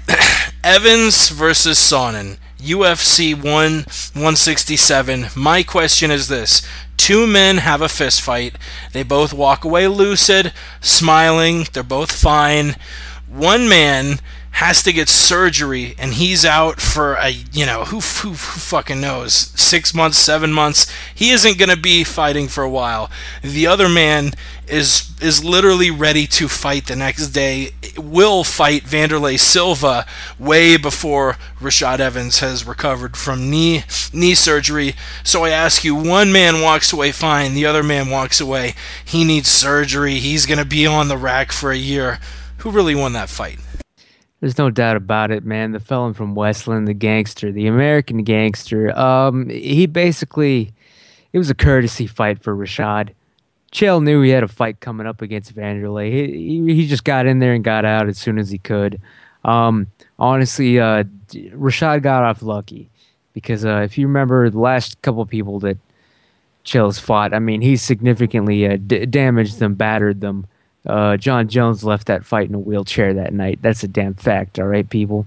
Anderson Silva, he got warmed up. He got softened up for Chris Weidman to finish off by Sonnen, all right? Weidman owes his belt to Chael Sonnen. That's a fact. That's indisputable. God bless Chael Sonnen. He could have beaten Rashad if he didn't have Tough coming up and Vanderlei, no point in taking a chance. And obviously it's a friend of his. He needed the win. He saved Rashad Evans' career. Now Rashad Evans can sell a couple more pay-per-views, has a little bit more credibility, a little bit more lifeblood in his career. He was on the verge of being cut after those boring-ass fights against Dan Henderson and Machida. It was almost over for Rashad. So, he owes it all to Chael Sonnen. The entire UFC owes pretty much the last 2 to 3 years of their pay-per-view success to Chael Sonnen. That's a fact.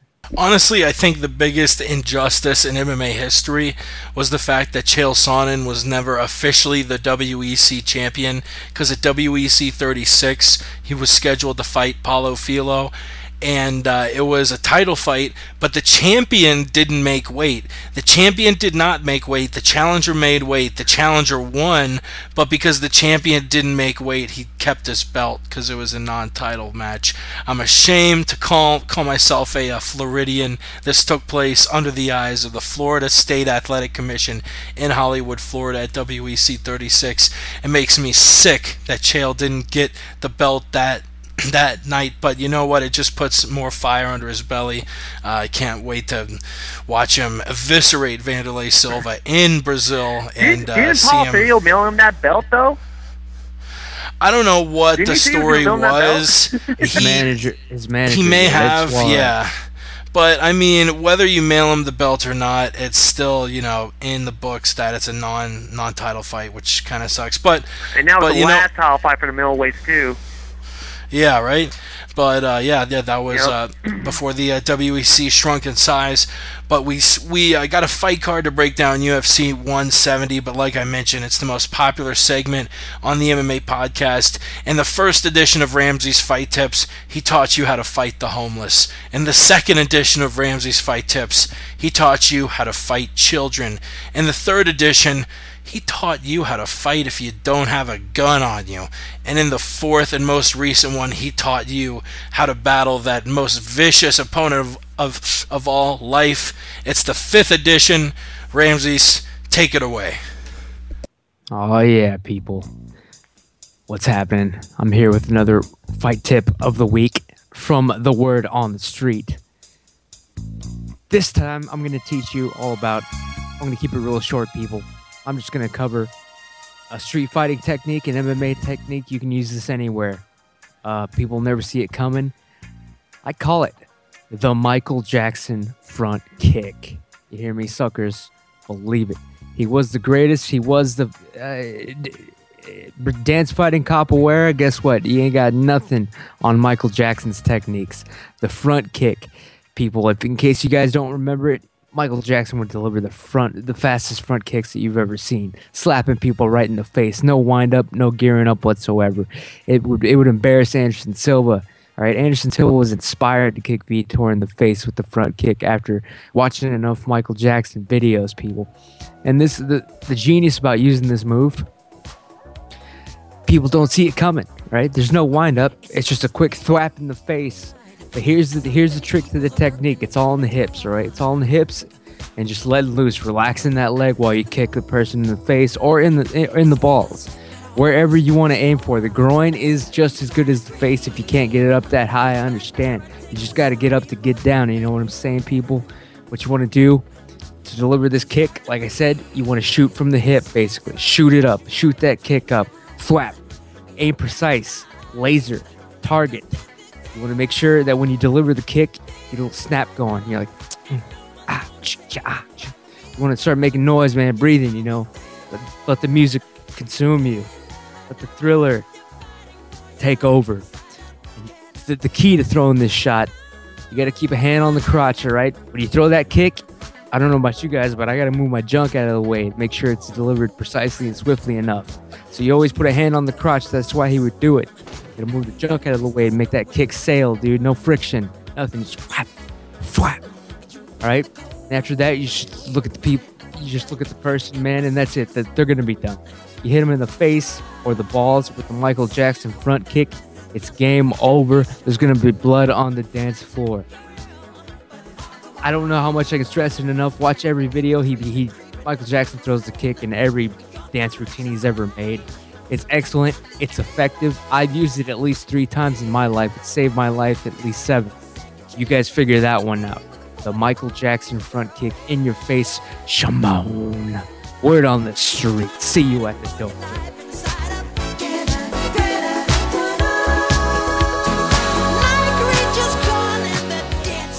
Hell yeah. Shout out to Ramses. Follow him on Twitter at the Ant Jimmy Show. Shout out to Michael Jackson. The Thriller album.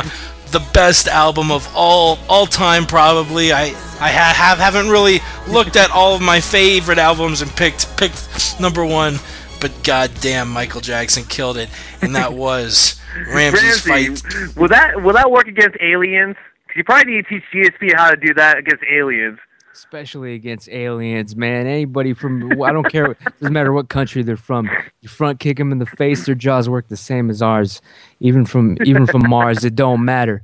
Got to keep it going, man. Even if they're from the god, that's why it's called the moonwalk, man. It's all about outer space. Word. What was the name of that movie, Moonwalker? Moonwalker, one of the greatest movies. Yeah, ever made. where it wasn't on the Word on the Street or the MMA podcast. It was late fucking night. I think it was you, me, and Ross chatting, and we played the scene from Moonwalker, where it was literally the most insane shit I've ever seen. Joe Pesci holding a little girl around the neck with a syringe full of heroin, like, I'm gonna do it, and Michael Jackson's like, no, don't He had do a police it. all night in that movie too. Oh yeah, man. And Pesci's like literally like some like drug cartel boss and is like, I just want everyone to get high, and he's like literally I about would to have loved it inject. if like he would have played like Goodfellas in that movie, actually. Right? Like, what the fuck are Right? you talking about?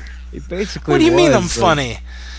Yeah, I mean the voice So was the coked up. exact fucking same, and then Michael Jackson turns into a spaceship and kills everybody. He blows up the meth lab. It's awesome. That's like Oh, I know. that's like a Mortal Kombat fatality right there. It's like just overload right there. Damn Fucking good ridiculous. Moonwalker, if you haven't seen it, shout out to Michael Jackson. God Rest in damn peace, it. Michael Jack. Rest in peace, Jacko. Let's move on. UFC 170. It's going to be this Saturday, 10 in the West, 7 in the East, February 22nd. That's going to be the time of the pay-per-view. The prelims on Fight Pass and Fox Sports 1 will obviously start a little bit man, Fight earlier. Pass? They have prelims on Fight Pass? I can't wait to watch it. Oh, wait, I can't. Dana, give me Fight Pass. What the fuck? Are you a fan of Eric Koch at all? Yeah. Yeah, you. Eric Davey. me, Davey. Yeah. Eric Koch. Yeah. I'm surprised that he's fought on the prelims, to be honest with you. I mean, I know he lost against, Dustin Poirier, but him fighting on the prelims, though, I'm actually scratching my head on that one, actually. Well, He's you're not still a going to good be able to fighter. watch his fight. You're not going to be able to watch his fight because it's on the Fight Pass. Sorry. Ah, damn it. What the did you fuck, even- Dana? And I have the start for times. Give them our internet channels. I have the start. Hey, we're considered Americans over here, too, okay? Good point. Yeah, man. I'll talk to Dana. I'll make it happen. Thank you. He's fucking a part of our military. God damn it. The start times. The UFC Fight Pass prelims start at 7 p.m. Eastern, 4 p.m. Pacific. It's going to be 2 fights, followed by 4 more fights on Fox Sports 1, 2 hours before the pay-per-view, 8 in the East, 5 in the West. And that 5-fight pay-per-view starts at the standard time, 10 p.m. Eastern, 7 p.m. Pacific. Let's get straight to it. Let's start with the Fight Pass fights. Like I said, Eric Koch, he's going to be making his debut at lightweight, taking on Rafael Oliveira. And we got Ernest Chavez taking on Dennis Cedeno. Honestly, before a couple days ago, if you asked me what sport Dennis Cedeno played, I'd say, I don't know, that's like a pitcher in baseball. I've never heard of Ernest Chavez. I've never seen either of these guys fight, so it'll be exciting to see him, I guess.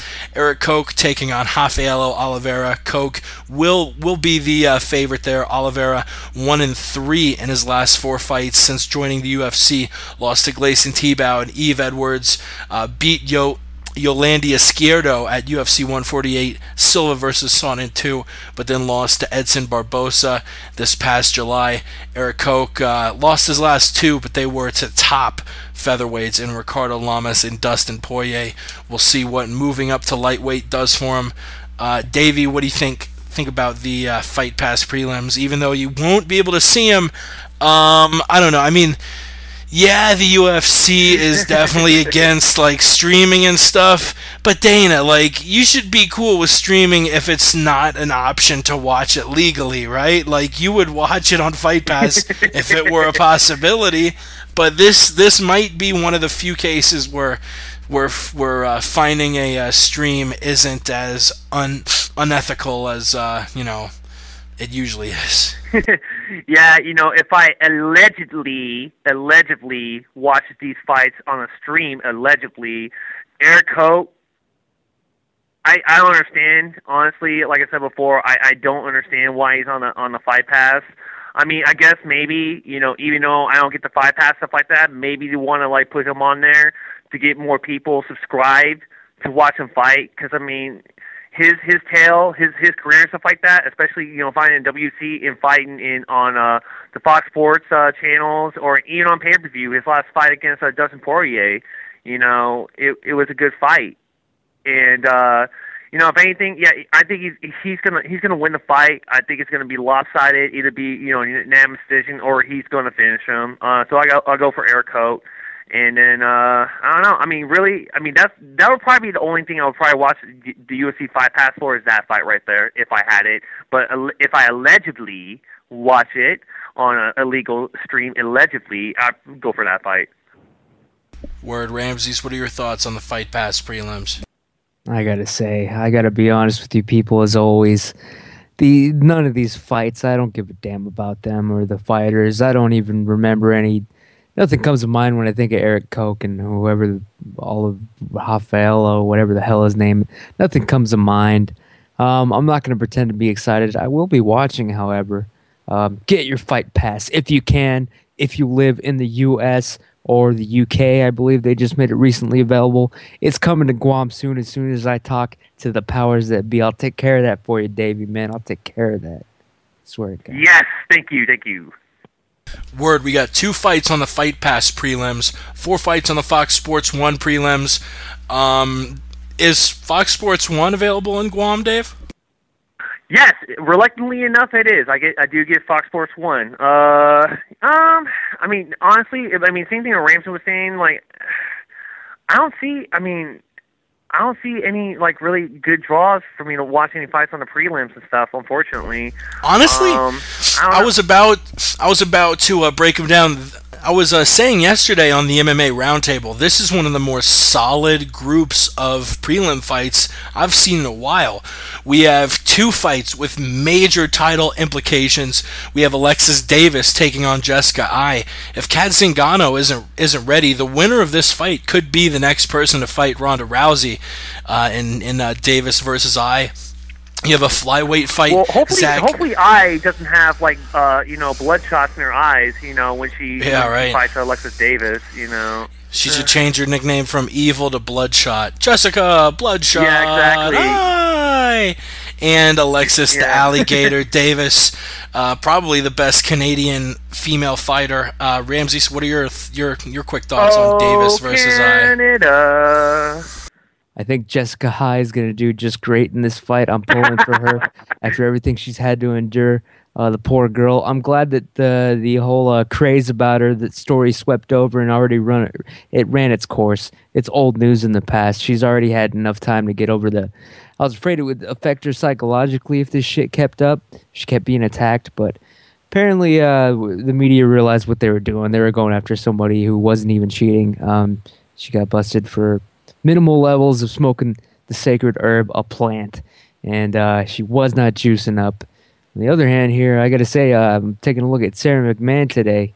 She's looking a little suspicious in my eyes, this Olympic athlete. The size of her arms, she has bigger arms than I do. All right, people? I'm a grown-ass man. Jessica Ai, definitely all the way. God bless her. Still Powerful. Pulling for her.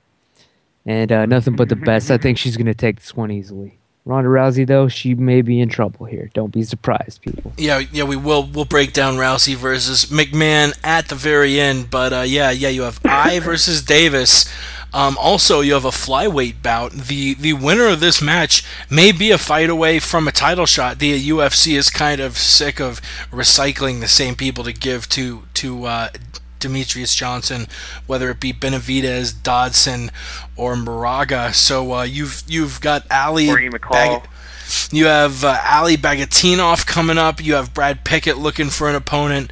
And the winner of Zach Makovsky and Josh Sampo is going to be right there in the mix as far as being a fight or two away from a title shot. What are your thoughts on that flyweight match? You have Zach Makovsky, who just 3 months ago was fighting for the RFA.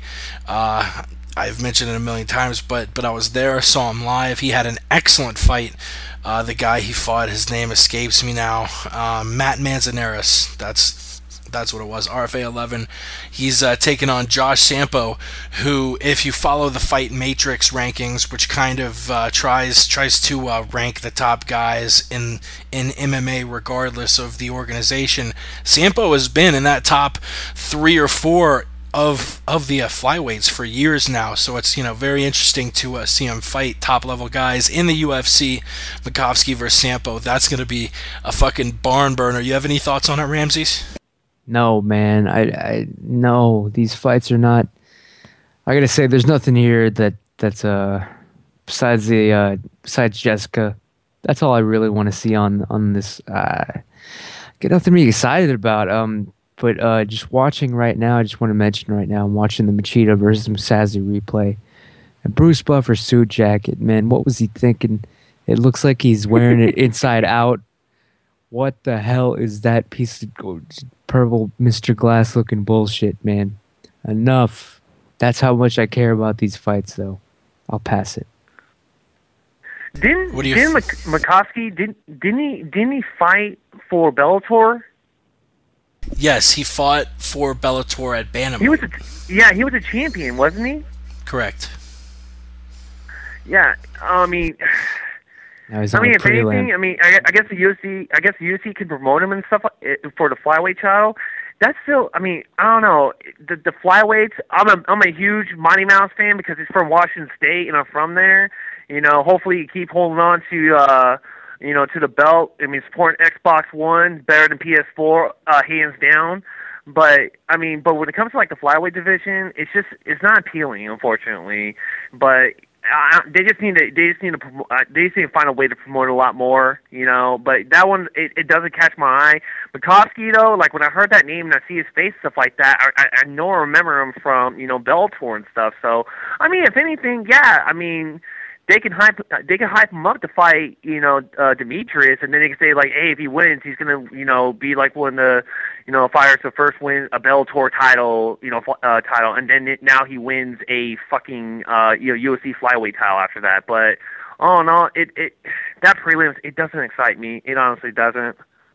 And we got two more fights. I am in the complete opposite court. I am pumped up as shit. We got the women's bantamweight, maybe a title eliminator match between Jessica Eye and Alexis Davis. How will Jessica Eye handle all the bullshit that's been thrown on her from the MMA media the last couple months? We got what could be, the winner of this is a fight away from the flyweight title, and Zach Burkowski versus Josh Sampo. And we got two bantamweight fights. The number 3 bantamweight in the world, Rafael Asunciao, or not in the world, but the number 3 bantamweight as far as the UFC ranking goes. It goes Barao, Faber, Michael McDonald, and then we got Rafael Asunciao, who will be fighting on the prelims against Pedro Munoz. Not a lot of people know about this guy. He's 10-0. He swept through everyone he's fought. His last fight was at RFA 12 in January for the Bantamweight Championship. He defeated Billy Daniels in 41 seconds in the first round. He is the real deal. Pedro, the young Punisher Munoz. Remember the name. He throws an H in there. It's Munhoz. He is a Brazilian fighting at a Black House, 5'7", at 135 pounds. He is a submission master. 6 of his 10 submissions have come by submission, and 6 of his 10 finishes have come by submission. And like I said, he has never been defeated in his MMA career. He's taking on Rafael Asunciao, who, like I mentioned, is the number 3 bantamweight according to the UFC. 21-4 is his record, and probably the fight with the least amount of significance on Fox Sports 1 is the fight I'm the most pumped up for. It's Cody Gibson taking on my boy Aljamain Sterling. We had him on a few months ago. One of the nicest dudes I've talked to in a while. I think I don't have his bio in front of me now, but I was doing a little research for the interview, like I like to do for most interviews. And he was born like a few days before me or a few days after me, fighting out of Serra-Longo in Long Island. Sterling is the real deal. He is the 135-pound John Jones. He's going to be the champion of the UFC, whether he's got to beat Barao. I don't care who it is. Aljamain Sterling's the real deal. He has that collegiate wrestling background, and he is explosive as fuck. He's going to tear Cody Gibson apart. I think I checked his odds most recently. He was like minus 270 or something, which are pretty decent odds. I think we see a finish. This is not going to have 10 10 decisions on it. We have a lot of exciting fights, and I'm pumped for the prelims. Dave, you have anything to add in about either of those bantamweight fights, Asunciao Munoz and Gibson versus my boy, Aljamain Sterling? Well, I mean, even though I'm not excited for the fights or anything like that, hopefully, I'm still gonna watch them, and I hope I'll be surprised when I do watch them. But I'll be rooting for your boy on that one, since you guys are friends and he's on your podcast and whatnot. I will be rooting for that man right there. Him being the John Jones. Is he that tall and lengthy in 135? But he doesn't have the reach of Jones, but he has just the natural athleticism. Oh, okay. No, I'll be rooting for him and stuff, but yeah, we'll see what happens, man. I mean, I'm not too excited about this one per se, but you know what? I mean, anything can happen in a fight. A knockout can happen, a finish can happen, or a blood burn, a barn burner can happen too. So hopefully, it's not dry humping in the cage. That's the only thing I'm hoping for. No dry humping, please. Yeah, it's kind of crazy. The fight originally was supposed to be Lucas Martins versus Brian Caraway. Caraway pulled out of the fight because of an injury. I think he pulled his ovary. He then was replaced by Aljamain Sterling. And when I heard Aljamain Sterling was signed to the UFC and would fight at UFC 170, I was pumped up. I mean, I've interviewed a lot of people, and I wouldn't call many of 90% of the time we just talk really briefly and do the interview and then talk very briefly, and then I never talk to him again. Certain people though have stuck around and chatted and just seemed like really, really awesome people. Michael Schiavello's one, Aljamain Sterling's one, Michelle Old is one. She was fucking awesome. Certain people, Eddie Bravo, we talked. We had him on just a few months after he had his first child, and it was kind of crazy talking to him about being a dad and stuff. Eddie Bravo, man. Eddie Bravo is a fucking G. Yeah. I mean, shit. Dude, the one thing I want to watch though, I want to see him fight or him roll with. I think it was Hoyler Gracie again. When you fight him in Abu Dhabi, they're going to fight in Metamorphs 3, or roll in Metamorphs 3. I'm definitely going to watch that. I remember watching that YouTube clip and just seeing him put him in a triangle hold and win. I'm like, holy shit, this is a Gracie. And that just came about the 10 Planet era when he came out with the whole rubber guard theory, and just following him from there. Dude, I would love to talk to that man. Yeah, I definitely feel really fortunate. I've gotten a chance to talk to Eddie Bravo and a bunch of fighters on the show. When I lived in Chicago, really randomly, I went to, well, it wasn't random that I went to a bunch of stand-up shows, but it was random that afterwards I just happened to bump into the comics and have really fun experiences with them, whether it was smoking a joint with Joey Diaz and a few other fans who stuck around at the House of Blues in Chicago. Dude, smoking a J with Joey Diaz was one of the coolest fucking things ever. Going out, I saw Bert Kreischer at the Chicago Improv, and I was sitting. I'm a huge fan of Bert Kreischer. I followed him through the National Lampoon's comedy tours and shit like that. That guy is fucking awesome. I went and saw him. I think it was the Late Show Friday or Saturday, I forget which. But after the show, the Chicago Improv has its own bar, and Bert was drinking with 40 or 50 fans. Bert's chatting everybody up. We do a competition. I think 10 dudes joined where we got pitchers, and we filled them up with water and held them out. And if your arms dropped at all, you were out. I finished third. I didn't win, but afterwards, the Improv closed down and everything, and I was sitting on the curb outside of the Improv waiting on a cab because I was doing an internship in the city. Unfortunately, the Chicago Improv isn't anywhere close to Chicago. You can't take a cab home like you can from Zany's. So I can't take the subway home like you can Zany's. And I had to take a cab home, so I'm just chilling on the curb, and Bert and his crew walk out, and Bert's like, "Hey, man, are you okay?" And I had spoken with him for a while at in the improv, and he is like, dude, are you good? And I'm like, yeah, I'm waiting on a cab, I'm fine. And he is like, dude, fuck that, come and drink with us. And we went to Applebee's and some other bar. I love that. I got blackout wasted. It was the only time in Chicago I got blackout wasted. Oh, man, Sorry. Well, go on. I'm sorry, man.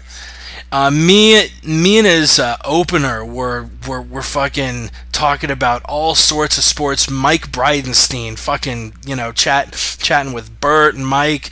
Me and Mike, I forget why, but we were like wrestling one another in the hotel lobby Bert was staying at. And then he called Tom Segura, and I said some stupid shit.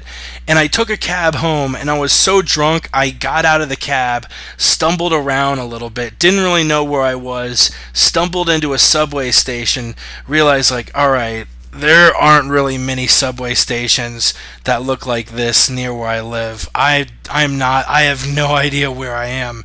So I tried again. I was like, okay, that's 0 for 1. Let's see if I can get it right this time. And I hail another cab and get in and give them my address. And it worked out the second time. I woke up and there was this expensive ass umbrella I didn't own. I had no idea where it came from. I probably drunkenly just stole it from the fucking hotel. I sent Mike and Bert both an email like, dude, thank you so much for taking me out drinking. I had the time of my life. P.S. I woke up with an umbrella that I don't own with me, so if that's yours, I'll mail that back to you. It was a crazy experience, man. Yeah. Dude, I remember like listening to some of his podcasts that he had. He was telling a story about how he worked in Barnes and Noble. That shit was so fucking funny. Like his whole story and stuff, dude. Like I remember watching him in San Diego. He did an improv over there, dude, and I had a time of my life listening to him. I wish I would have, stuck around, stuff like that, But I've been following Bert Kreischer since like 2004. Guy's fucking funny as shit. I love Kreischer, and everybody listening, they're saying we don't give a fuck. Well, where's the Joey Diaz drop? They don't give a fuck. Hell yeah, Joey Diaz. They don't give a fuck no more. All right, Joey Diaz, we will move on. We'll get back to UFC 170. We'll move to the main card. I've grouped the first 2 welterweight fights up in a bunch. We'll talk to them in the same little segment. We got Robert Whittaker taking on Wonderboy Stephen Thompson, the Karate Master, and then number 15 ranked Mike Pyle taking on... who the fuck is he taking on? I don't have it in front of me. TJ Waldberger. Pyle is a beast. The last few years, he's fucking like 8-3, and the only 3 people he's lost to are top-notch dudes. And Ellenberger, Rory McDonald, and Matt the Immortal Brown. I don't think Waldberger is on the same level as those 3 fighters. I think Pyle wins easily. As far as Whittaker and Stephen Thompson, both of them are, young, up-and-coming dudes. Whittaker just lost to Court McGee. I think he takes another loss to Wonderboy Thompson, who really has turned into much more of a well-rounded fighter after he just got embarrassed by Matt Brown, who literally was, like, wiping him around the canvas like a fucking mop. Davey, what do you think about these 2 welterweight matches? Forrest Whitaker, to take that from Chris in the last podcast, Forrest Whitaker against the Wonder Boy Stephen Thompson. I'm gonna go with Stephen Thompson on this one, actually. I would love to hear what Forrest Whitaker do the Aussie, but Stephen Thompson, I have Stephen Thompson, unanimous decision. That's the word on that one. Word on the Twitter feed. Mike Pyle against TJ Waldberger. Pyle. I'm gonna have to go with Pyle on that one. Yeah, his 3 losses. His last loss against Matt Brown. He's gonna roll over Wahlberger on this one. I don't got nothing else to say about that one. Ramses, what do you think about these matches at 170 pounds? Yeah, I'm not gonna pretend like I care too much about either one of them, but I will go with Forrest Whitaker because he is black. And Mike Pyle versus TJ Waldberger, I'll go with TJ just because I believe he's from the Austin, Texas area, as I am. So I'll go with him just because of that. I'm not even sure if it's true or not. That might even be the deal with Mike Pyle. I don't know. Point is, I don't care enough. Whitaker and Wahlberger are my picks. W's for the W. Going with the W's. I'm going against the W's. I'm going with Thompson and Pyle. Let's move on to another welterweight fight. Rory McDonald taking on Damian Maia. These dudes are both toward the top of the welterweight division as far as the UFC rankings go. Rory McDonald ranked 4th, Damian Maia ranked 6th.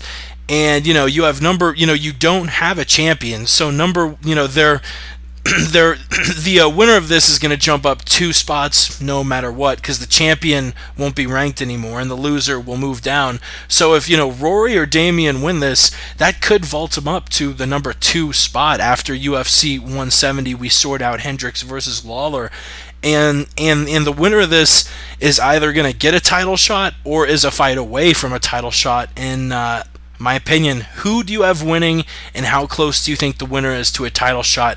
Hamsies. This one's a tough one, man, because Rory, he's looked pretty lame. He gets injured all the time. I'm surprised he hasn't pulled out of this fight. But he's a lot... Well, actually, him and Damian are probably around this same size. I think Rory's he's going to come in a little bit bigger and in a lot better shape than Damian. I'll give this one to Rory just because he'll probably outpoint the guy and it'll be a boring ass fight. Damian's going to have to do something here. It's all on him to win this fight. Otherwise, it's just going to be easy for Rory to just pull his Greg Jackson GSP crap and just point fight this guy to hell to a lame-ass decision. Expect the decision, and expect it for Rory McDonald. Yeah, I don't know if we've been communicating via Weed ESP or what, but as far as what I think the outcome of the fight's going to be, I could not agree more. Davey, what do you think about the fight, and how close is the winner to a title shot? Last week, I forgot who mentioned this, but they were saying this McDonald and Damian Maia fight was going to be a snooze fest. I thought about it more, and I had to disagree with this. I mean, looking at Rory McDonald's past fights, there were points fights and stuff, especially against Jake Ellenberger, and I thought that was going to be a barn burner right there. But Rory was playing it safe, But I think he learned his lesson when he fought Robbie Lawler, And that's the thing right there. When you lose a fight, you go back to the drawing board, so him going against Damian Maia, I think he's going to have a different game plan, coming into this fight. Damian Maia, coming in, you know what? He's actually been opening my eyes, actually, big time, because he fought Anderson Silva back in Abu Dhabi, and basically Anderson Silva just, made him look like an idiot with his pants down, and then, I think his next fight was against Mark Munoz, and that's where he fucking impressed me. The guy's a world-class jiu-jitsu, black belt, but he had some impressive stand-up against Mark Munoz, and I was shocked that he didn't win that fight. They gave it to Munoz, I think, on a unanimous decision, And then next thing you know, he's going up against John Finch, and John Finch is known to just basically, lay and prey on people. And Damian Maia was laying prey on John Finch, and he won that fight. So when it comes to them two, I think this is going to be an exciting fight. I think Damian Maia's hands, like I said, have improved big time, dramatically, to where he could stand up with Rory McDonald. And I'm actually going to go for Damian Maia on this one. I think he's going to do enough to where he can, win this fight. It's not going to be a finish. I think it's going to be unanimous decision. I think it's going to be a decision for Damian Maia. Going with the Damian Maia decision. I actually don't know what the odds are in that fight. Let me be really boring and give everybody some dead air while I pull up the fight odds. All right, the fight odds in that: Damian Maia plus 240, Rory McDonald minus 280. Rory actually a sizable favorite there. And if you were wondering about the other main card bouts, Pyle at minus 185, Wahlberger at plus 160. Pyle, a pretty decent favorite. Whitaker plus 115. Stephen Thompson, the slight favorite, at minus 135. All those lines on 5 dimes. We will move on to the main and co-main event. Interesting fact, this is the first UFC where all 4 fighters on the main event and co-main event are all undefeated. Between Daniel Cormier, Patrick Cummins, Sarah McMahon, and Ronda Rousey, there are a combined 0 losses in their professional mixed martial arts careers. That will more likely than not change to 2 after this, unless we see some weird draws or no contests, anything like that. But yeah, we have 2 undefeated fighters going against each other in the main event and the co-main event. And before we break down the co-main event, Daniel Cormier versus the up-and-coming Patrick Cummins, kind of coming out of nowhere, let's bring you the stat of the day. Stat of the day! Stat of the day! Stat of the day! Stat of the day! Here comes the stat of the day! Daniel Cormier outstrikes his opponents like no other. He's outlanded everyone he's faced by a combined ratio of nearly 3-1, 438 to 148. His strike differential of plus 2.67 per minute is 7th best in combined strike force in UFC history. Stat of the day! Stat of the day! Stat of the day! Stat of the day! Here comes the stat of the day! The only thing that really matters in the stat of the day is that you hit the post, and I hit the post every damn time, people. And yeah, if you want to call up with your own stat of the day, I will play the music for you, just like they do on the Dan Patrick Show. Shout out to the Dan Patrick Show for that drop. Shout out to Jamie Josta, Patrick, Seaton, O'Connor. Stat of the day. It's a beautiful show. But let's get back to it. Daniel Cormier and Patrick Cummins. This being one of the weirder fights in UFC history, just that Daniel Cormier, the fight originally was canceled when Rashad Evans dropped out with a knee injury. No one wanted to face the former Olympian, the undefeated 205er Daniel Cormier, moving down from heavyweight, except for Chael Sonnen, obviously. But I don't think Dana White was down with him landing in Vegas on the 18th and fighting Cormier on the 22nd or 23rd, whenever the damn fight is. But this no-name dude intrigued Dana White. He apparently made Cormier cry during wrestling practice, which, from what I've heard, the story at first was Cummins made Cormier cry because he broke him. Then it was, well, they were training for the Olympics, and Cormier was literally fighting everyone on the wrestling team, and Cummins was fresh, and Cormier was worn the fuck out, and also going through some personal issues, and he teared up a little bit. But I do want to ask, Cummins and Cormier have a history, but apparently there's all this bad blood on the Fox Sports interview. I don't know if you've seen it. Actually, you know what? For the sake of the show, this is courtesy of Fox Sports. I believe the clip is only like a minute and a half, 2 minutes long. I'm going to play the clip of Cormier and Cummins exchanging words. Oh, it's actually only 56 seconds long. Perfect. This clip is actually on the MMApodcast.com if you want to watch it. But yeah, let's listen to Daniel Cormier and Pat Cummins exchange words. Pat Cummins, you need to be careful what you're saying, but things that happen in that wrestling room stay in the wrestling room. So not only have you crossed the line, you've completely put yourself in my... That's Cummins making the crying noises in the background, kind of trying to punk Cormier as he's talking shit to Cummins. The line, you've completely put yourself in my crosshairs, and you're not the guy. You're not Pat Cummins, a nice kid anymore. You're a guy that I got to go into that octagon, and you're going to suffer for your words. You should never do that. You're already at a disadvantage against me. You're at a disadvantage. You're at a disadvantage against me already, and to come and do this now, make it personal.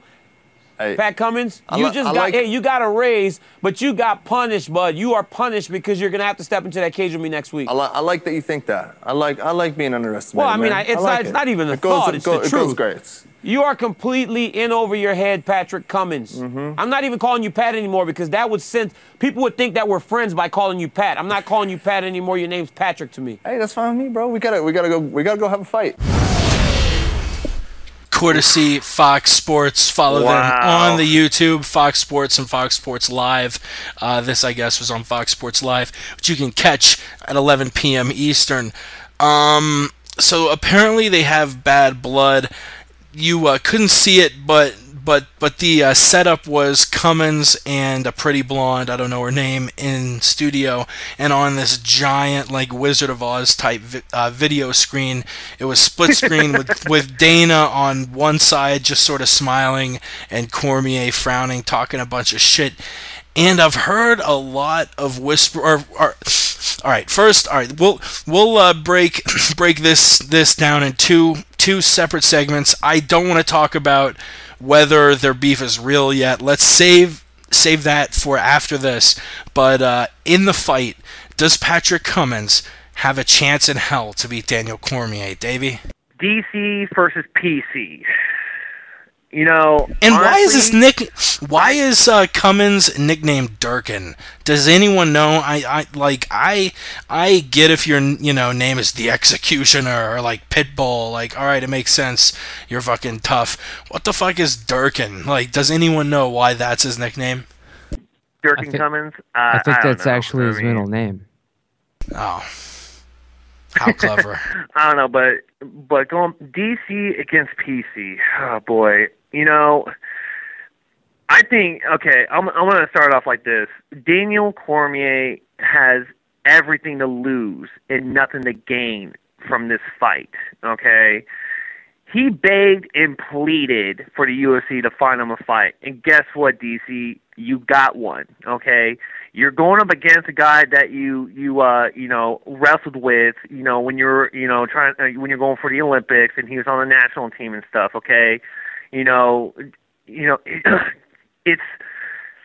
if Pat Cummins wins this fight, it's gonna take everything away from Daniel Cormier, everything. Okay, and the thing about it is, like, I hear like a lot of people, bad mouthing, Patrick Cummins, about this stuff like that, about the whole, the wrestling, locker room, don't say anything outside, wrestling room or whatever. But you know what? He had to promote himself. He had to try to find a way to get into the UFC, and he got it. And if he wins this fight, he will be on the spotlight now when he wins this fight. It's, if anything, Daniel Cormier has everything to lose in this fight. There ain't nothing to lose for Pat Cummins on this fight, honestly. And I could see Pat Cummins winning this. I can see it. I can see a no-name guy going up against, somebody who has a name in the UFC and winning. Just think about it this way. Remember Keith Jardine and Houston Alexander? Houston Alexander came out of nowhere and beat Keith Jardine. It can be something like this right here. And I think that will just take out a huge chunk out of Cormier's, fighting, career, trying to go for a title shot if he loses to Patrick Cummins. And we heard that interview and stuff like that. Daniel Cormier's emotional about this, and is his emotions going to go into this fight? And like I said last week, he's cutting down to 205. Patrick Cummins fights at 205. Can this, work in Cummins' advantage to where he can decisively win a fight? So, honestly, I'm going for a mulligan on this one. I'm going for PC on this. Jesus, a wild pick.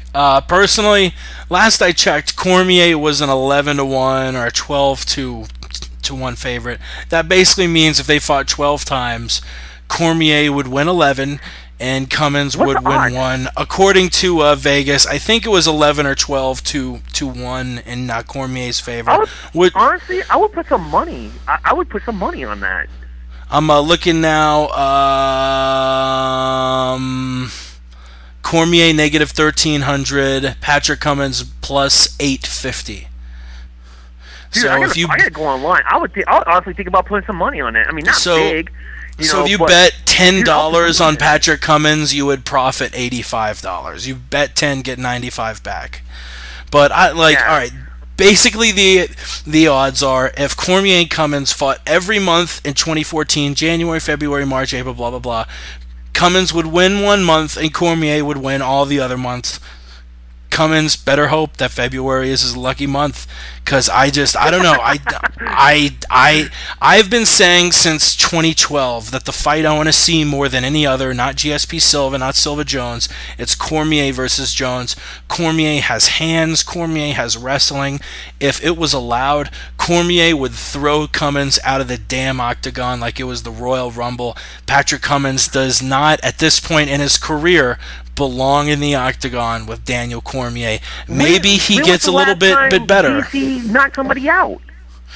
Let me look up his record. I'm not sure the last time he's knocked anyone out, but like I said in the stat of the day, he lands so much, and he lands with force. He KO'd Bigfoot Silva in the first round. I mean, we saw Silva absorb some damage in the Mark Hunt fight. He TKO'd Dion Staring, which I can't say much about, but Cormier has 5 big fights on his record up until the Bigfoot Silva fight. His only real fight was against Jeff Monson, who's definitely at the tail end of his career. The 5 guys Cormier has faced are all very durable. He fought Bigfoot Silva. He fought Josh Barnett. He fought Dion Staring, who he finished. And his last 2 fights were against Frank Mir and Roy Nelson. A Roy Nelson fight goes one of 2 ways. Either Nelson knocks someone out in the first round with his overhand right, or he just gets boxed the fuck up for 15 minutes and doesn't go out, whether it's against Cormier, Dos Santos, recently against Miocic. I think he finishes Cummins in the first round with strikes. Ramses, we haven't heard from your beautiful voice in a few minutes. What do you think about Cormier versus Cummins? I will ask the question after this, so let's not talk about whether the beef is real or not yet. But what do you think of just the fight? Does Durkin stand a damn chance in hell? No, and it's hard to talk about one without the other here. I don't believe in this fight. I believe they already had the talk with Patrick Cummins. He knows what the deal is. He knows what he's there to do. He got a 3-fight deal. So I'll keep it short. I think Cormier is just gonna put on a little wrestling show here. It's gonna be a boring fight. Cormier is gonna win. That's the way it has to be. I don't expect to see anything exciting. No surprises. I'm sorry. And that other topic I wanted to talk about, I've seen a lot of people talking about it on Twitter. Some people aren't buying the bad blood. They're saying that when the fight's over, Cormier is going to give Cummins a big hug and they're going to be friends again, and they may invite Cummins to train with Cormier over at AKA soon. Who the fuck knows? But a lot of people are just saying, man, they used to be friends and now they're going to fight each other, and there's all this supposed bad blood. Ramses, you can dive a little bit deeper. Is the UFC selling wolf tickets? It sounded like you think not only is the UFC building up bad blood that is non-existent, but that the UFC is gonna work the fight. Wait. Let me play the sound drop before you go on. The fight was a work, people.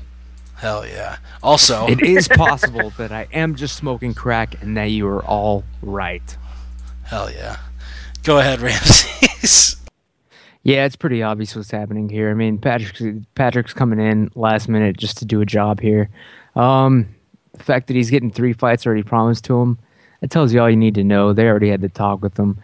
They're old training buddies, him and DC. This has got work written all over it. Vegas is smart enough to figure it out. You people should be too. It's just a filler fight, and it's to build DC's confidence at his new weight class and to make sure he even reached it. Now he didn't have to worry about training anymore. He's not going to have a real fight. He just has to worry about making weight, and I don't even know why. It's a stupid idea. Yeah, this fight, man, it's not going to be real. I mean, let's face it, there's no money in it if Patrick Cummins wins for the UFC. So it's in their best interest to keep DC winning. I don't necessarily... I don't necessarily agree, but to play devil's advocate, why would the UFC, I mean, why make it so obvious to choose a former friend and training partner of Cormier rather than just look deep within the ranks of the UFC's light heavyweight division? I think they've got 30 or 40 fighters in their 205-pound weight class. Why would they work with? Well, they've already built up DC with so many boring, huge, high-profile fights. It would be a waste of their investment at this point to see him lose to a nobody that has no pay-per-view selling potential whatsoever. This is a fluke fight. How much more obvious does it have to get? I mean, this guy is basically Sato. That's it. Damn. Davey, do you think this is wolf tickets at all? Do you think the bad blood might be fabricated?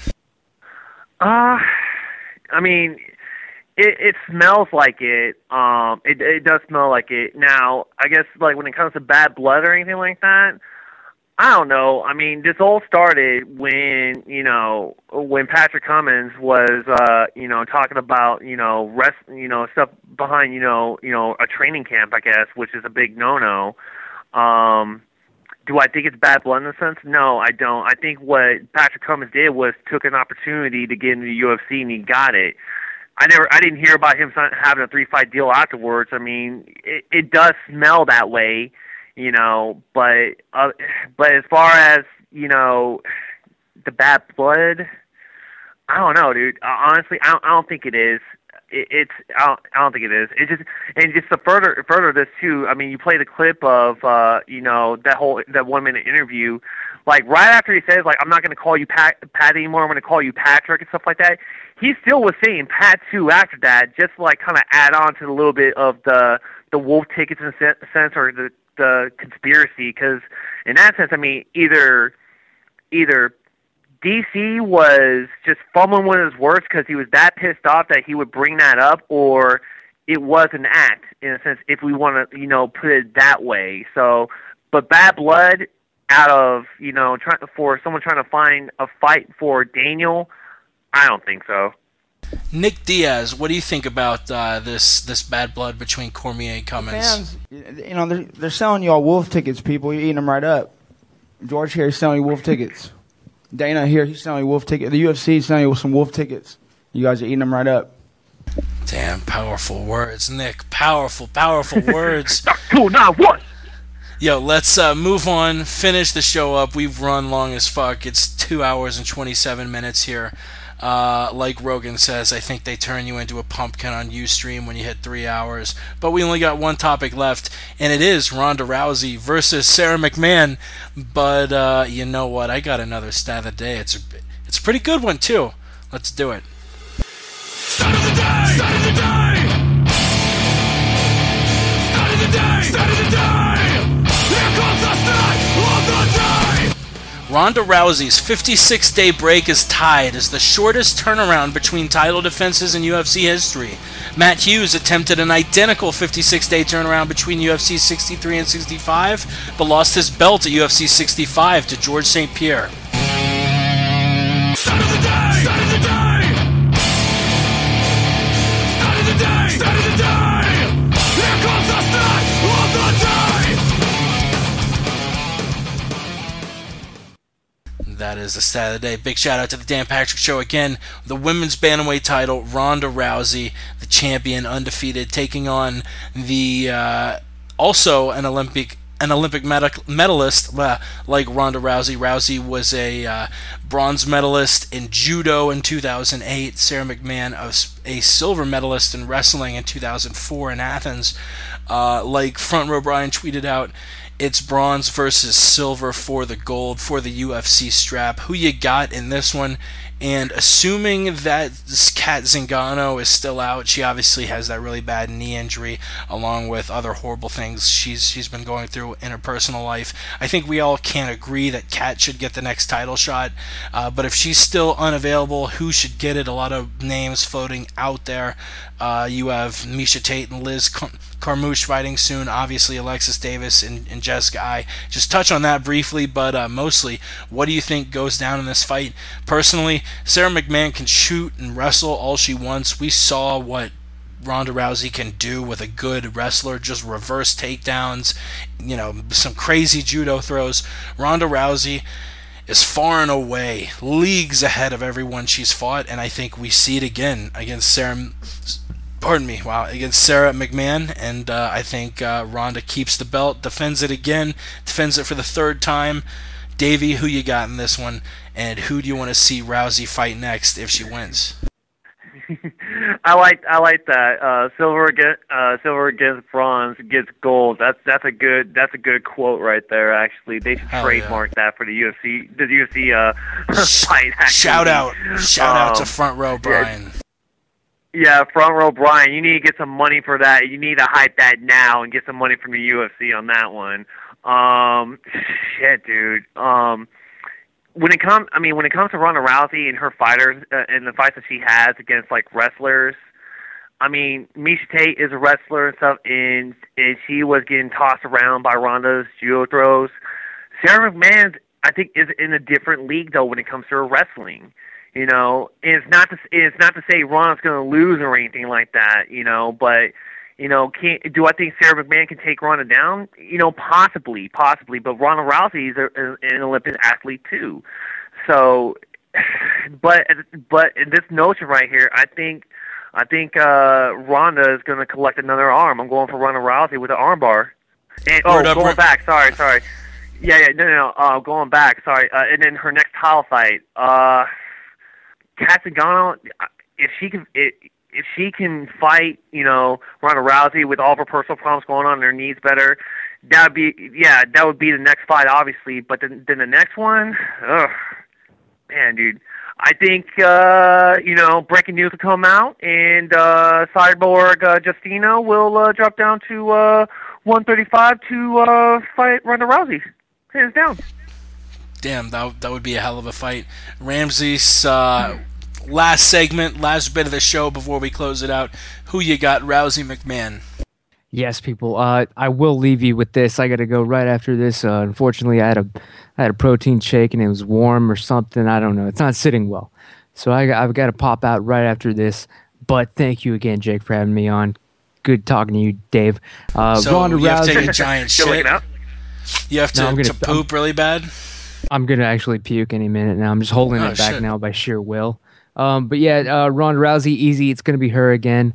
And then she's going to take a long extended break to make movies. This fight, McMahon's going to have to literally knock Ronda out to win.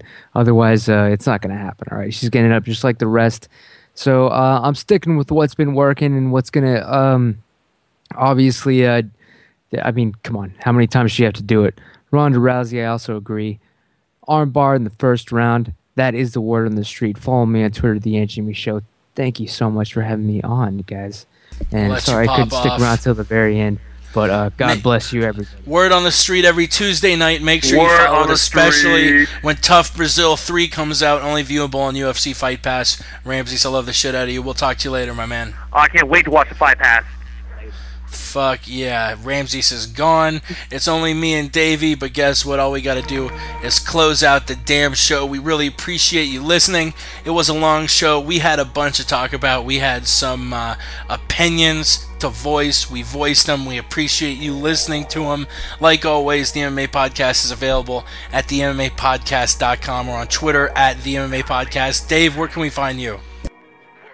You can find me again on Twitter and Vine, DAVEI_BOI. Like I said before, I talk a lot for 6 seconds about the Seahawks and some other things. Go on ahead and follow me, and also follow me on Twitter. Take it easy, guys. Shout out to all my MMA Twitter family out there and everybody else. Hell yeah, shout out to the Twitter family. Follow them. Follow all the people Davey mentioned before. Follow our girl Jen at JMAdams03. Follow MMA Mental. Follow Ramses at the Aunt Jimmy Show. Ross Finkelstein. E before the L. Alan, Westland Eagle, AH. Yao _ the truth. Chris C. Lowenstein. Follow everyone. VJ Jean, Sweet Pappy Jones, Buffalo Dave 10. and tweet us, let us know. Follow Conley Razor, follow Technics, follow fucking our boy Kevin Black over there in South Africa doing work, our boy Mystery Meds. They're all the fucking shit. We love the shit out of you, and we'll see you next. Oh wait, shit, one last time, awaketours.com. I almost forgot. This is the 4th of 4 episodes, and we appreciated the shit partnering up with them. Visit them, awaketours.com. Find the UFC tour. Type in the promo code MMA Podcast, or you can email them at info@awaketours.com. Let them know you heard about them through us, the MMA Podcast, and they'll give us more money or some shit. Like I said, we appreciate the shit out of you. Listen to the roundtable. We do it occasionally. We don't do it every week. If there aren't UFCs, we won't do it. But we try and do it most Tuesday afternoons at 3 p.m. Mountain Time. You do the math, cocksuckers. Word on the street. The same time as this show, just the night before. That's Tuesday nights at midnight Eastern. We do this Wednesday nights at midnight Eastern. We appreciate the shit out of the listeners. We appreciate the shit out of everyone we talk to on Twitter. The Samurai, MMA Enthusiast, Davey Boy for coming on the show, being a part of it. We're all a big happy family, and we love doing it.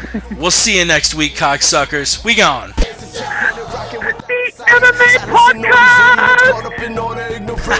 Two clans fighting under the same banner. We all got love for this Good show, man. Good show. The balance, the teachings of the grandmaster.